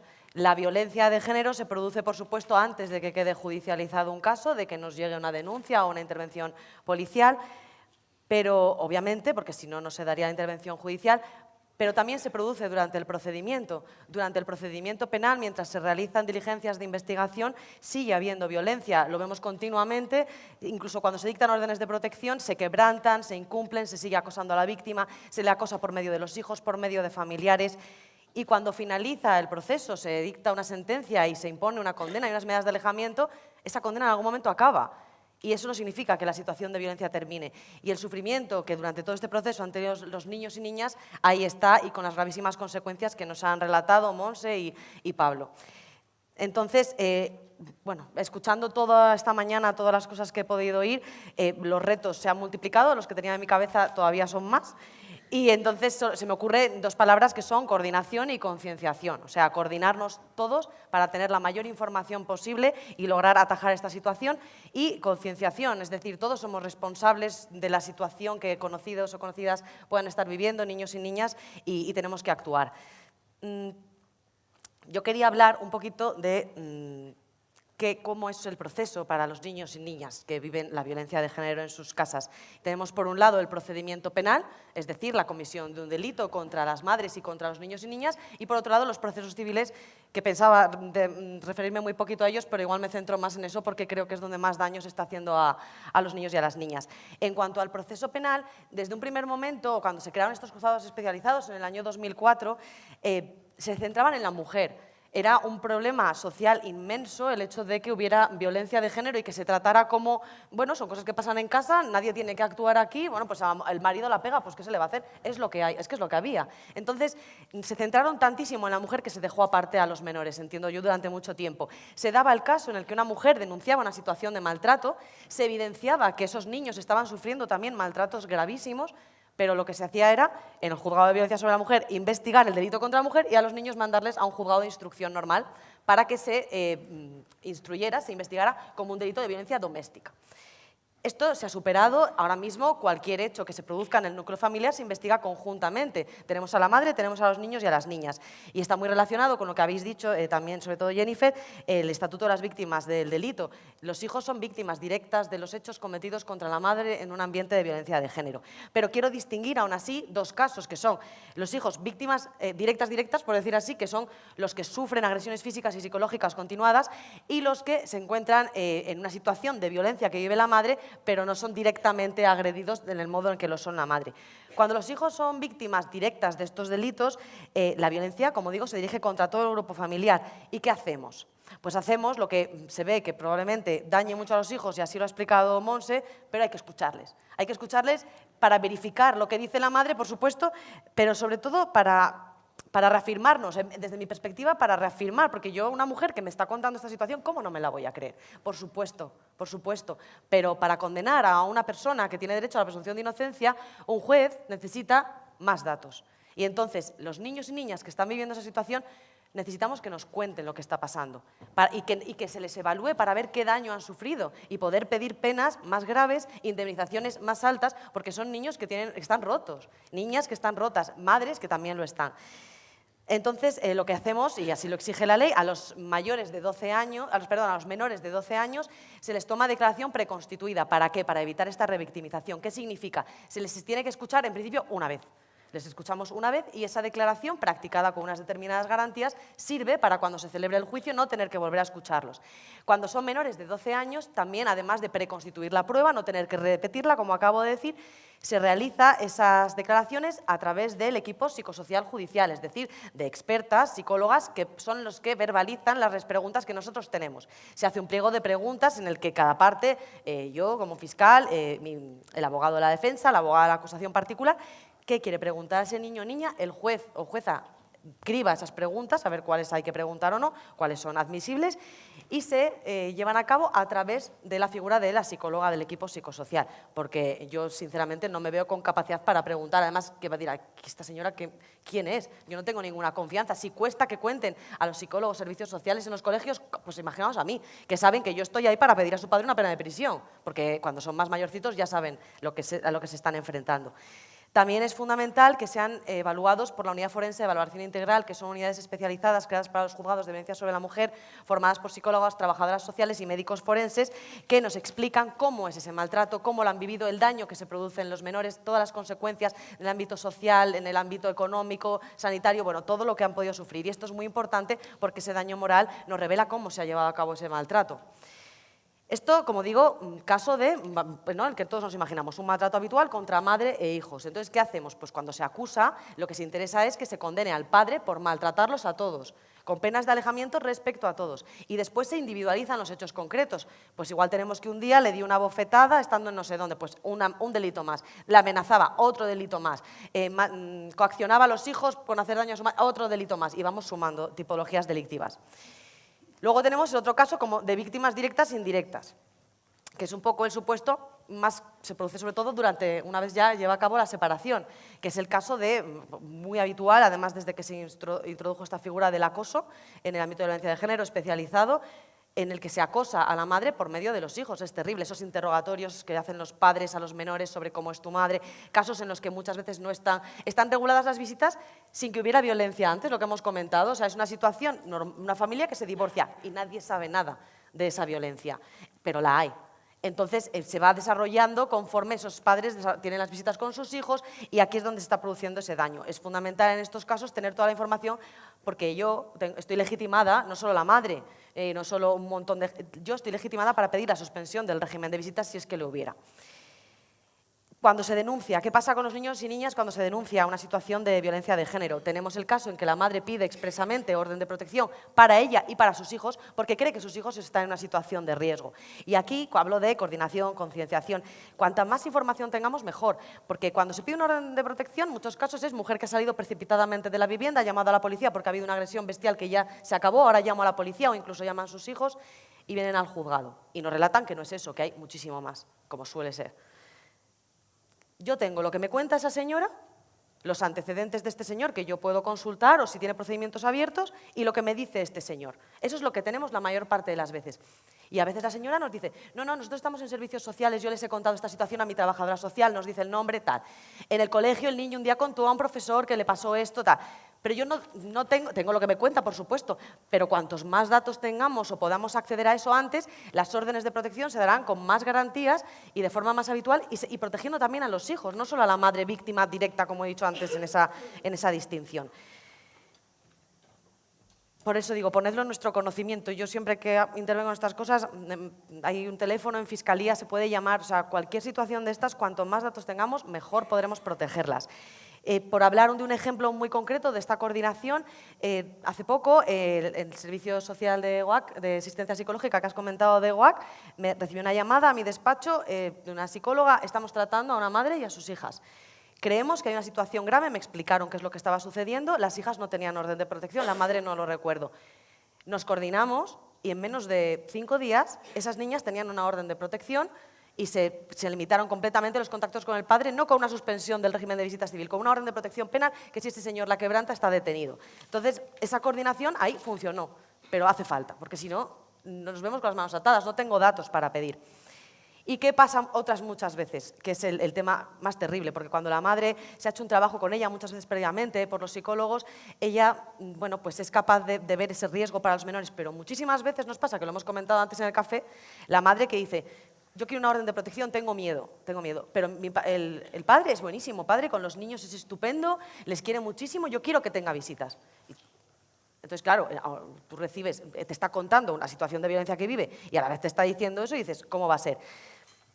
Por suerte, el artículo 544.3 de la Ley de Enjuiciamiento Criminal, que es el que regula la orden de protección, se modificó. Se modificó y a día de hoy, si se acuerda, antes se podía acordar una orden de protección con contenido penal, prohibir al señor aproximarse a la madre y comunicarse con ella, y a la vez se podía fijar un régimen de visitas para los hijos. A día de hoy no se puede.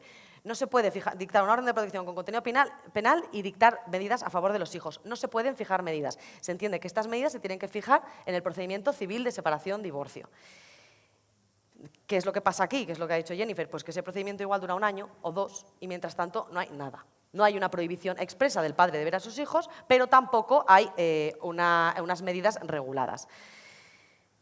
Y este es donde me quería meter un poco en el tema civil. O sea, escuchando a la profesora que antes ha hablado, cómo se encuentran los niños y niñas en el colegio, a Pablo, a Monse, o sea, pobres niños y niñas.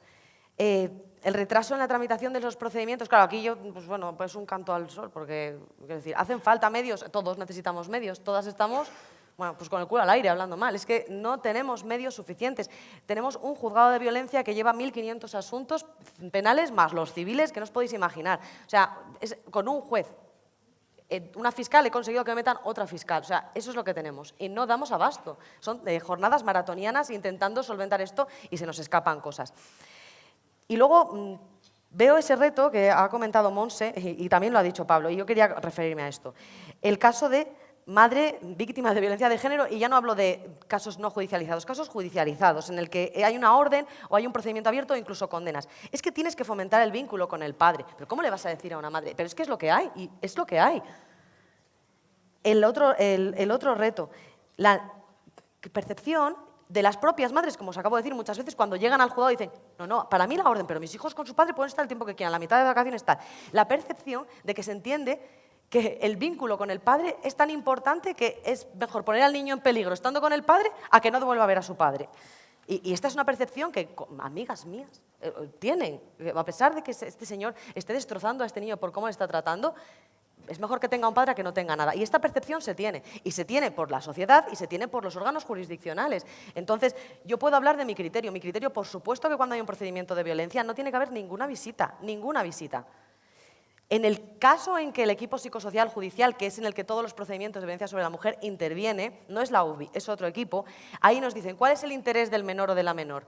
Que tenga un vínculo con su padre, que se refuerce ese vínculo, que se trabaje con el padre desde servicios sociales a través de programas para una parentalidad positiva, bueno, todo esto estas palabras que menciona. Pues en algún caso dicen que a pesar de que hay una condena por violencia de género, es mejor para ese niño que siga teniendo contacto con su padre. Pues en estos casos, si hay muchísima insistencia, como mucho unas visitas supervisadas. Supervisadas por parte del servicio que proceda, normalmente el punto de encuentro familiar, para que haya un control en el cuáles son los mensajes que se transmiten por parte del padre a ese menor. Y no te quiero interrumpir. Perdón, nada, simplemente ya termino. Era simplemente que veo que los retos cada vez son más y cuanto más hablamos, más retos surgen. Entonces yo, pues lo único que puedo decir es mostrar la disponibilidad de la Fiscalía Provincial de Álava y de la sección que tenemos de violencia de género, porque estamos muy concienciadas con todo esto, y a todas las instituciones que aquí nos hemos encontrado, pues que cuanto mejor nos coordinemos, creo que mejor nos irá a todas.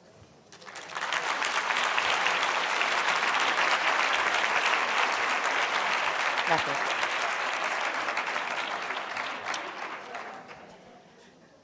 Bueno, es que recasco y es que recasco a todas. Qué difícil hacer un cierre, ¿no? Y Camino, tú también acabas de decir que a lo largo que transcurría la mañana era más difícil porque nos vamos con más retos, más apuntes, pero bueno, así un poco de manera general me gustaría decir pues eso, que la respuesta ante la violencia machista, especialmente la actuación debe estar orientada a esa detención precoz y debe fundamentarse en la comprensión de los estereotipos y las relaciones desiguales y jerárquicas de género en sus raíces y sus consecuencias. Y en este sentido, pues al final cobra una especial importancia garantizar la capacitación de los y las profesionales que intervienen desde los diferentes ámbitos, el educativo, el sanitario, el policial, el judicial y social. No sabía si iba a salir a lo largo de la jornada. Sí que es verdad que Pablo nos arroja unos datos pues muy desalentadores, pero bueno, la importancia del principio de la reparación del daño, tanto individual como social, pues que apela a explorar esas fórmulas, ¿no?, para garantizar la no repetición del daño, poniendo la atención en quien lo causa. Esas medidas para crear o apoyar programas, aunque sea de manera experimental, dirigidos a enseñar a quienes ejercen esa violencia machista contra las mujeres y a los niños, niñas y adolescentes a adoptar pues, un comportamiento no violento en las relaciones interpersonales para prevenir nuevas violencias y cambiar esos esquemas, ¿no? Luego, por otro lado, subrayar esa importancia de trabajar con el enfoque preventivo, que lo habéis mencionado varias de vosotras, actuando antes de que afloren esas situaciones o evitando, una vez que se produzcan, pues vuelvan a ocurrir. En especial, pues bueno, esa actuación más cercana, ¿no? Como bien habéis comentado también desde el público, de los centros escolares, los centros de salud de atención primaria, las comisarías, ¿no?, de policía local, están llamadas, y lo sabemos todas que estamos hoy aquí, a involucrarse en esa sensibilización y detección precoz de las situaciones de violencia y, bueno, a tejer esas alianzas con otras instituciones y también otros agentes sociales que tienen mucho que aportar y que trabajan en este ámbito en específico. Y luego, por último, la complejidad de las situaciones de violencia, así como la multiplicidad de esas dimensiones, ¿no?, de la vida que se ven atravesadas, al final requiere una respuesta, como bien hemos visto a lo largo de la mañana, que exige esa actuación coordinada y a diferentes niveles, incluso dentro de todos los operadores, con sus respectivos protocolos, procedimientos de actuación, cómo es necesaria esa corresponsabilidad e impulsar esas actuaciones coordinadas y el trabajo en colaboración. Al final, para asegurar esa integralidad, ¿no?, que requieren estas atenciones. Y además de utilizar los recursos de una manera, pues, eficiente y eficaz, pues también hemos visto cómo todavía hacen falta, pues, más.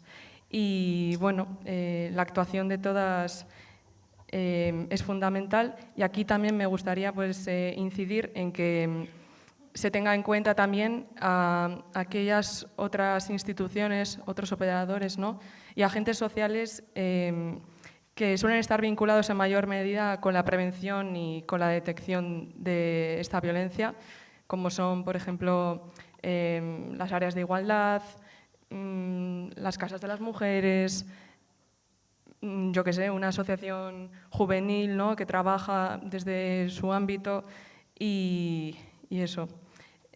Al final, la calidad de la respuesta que demos será mayor cuanto más adecuada sea esa coordinación, para poner en el centro a las personas que están atravesando este tipo de situaciones y podamos acompañarlas.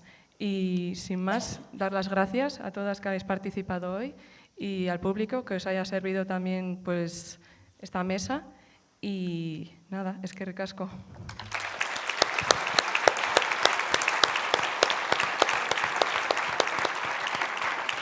Eskerrik asko Seiroi, mila esker hemen izateagatik, eta bueno, zuen hitzaldia benetan edo mahai ingurua benetan interesgarria izan delako, eta hemendik gauzonak aterako direla ziur naiz. Muchísimas gracias a las 6. Bueno, y después de este tema tan duro, pero tan real y tan presente en nuestra sociedad, ¿qué os parece si nos ¿cómo es? ¿Cómo? Eso, bueno, que lo vamos a hacer con un grupo de música que se llaman, vamos a ver, que me tengo que poner las gafas, que si no, nada. Mulixka Dantza Taldea, es un grupo de Álava y yo creo que les tenemos que dar un fuerte aplauso. Que enseguida vaciamos el escenario.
Mila esker Muliska dantza taldeari, ojalá la vida fuese un baile, ¿verdad? Pero no lo es. Desgraciadamente, bueno, pues hay cosas duras en la vida. Me tengo que despedir, pero no sin antes deciros que tenéis este folleto donde en la parte trasera aparece un código QR, a través del cual os podéis descargar un cuestionario que os agradeceríamos que lo rellenaseis, ¿vale? Mila esker eta hurren arte, eskerrik asko hemen izan zareten guzti-guztioi. Eskerrik asko.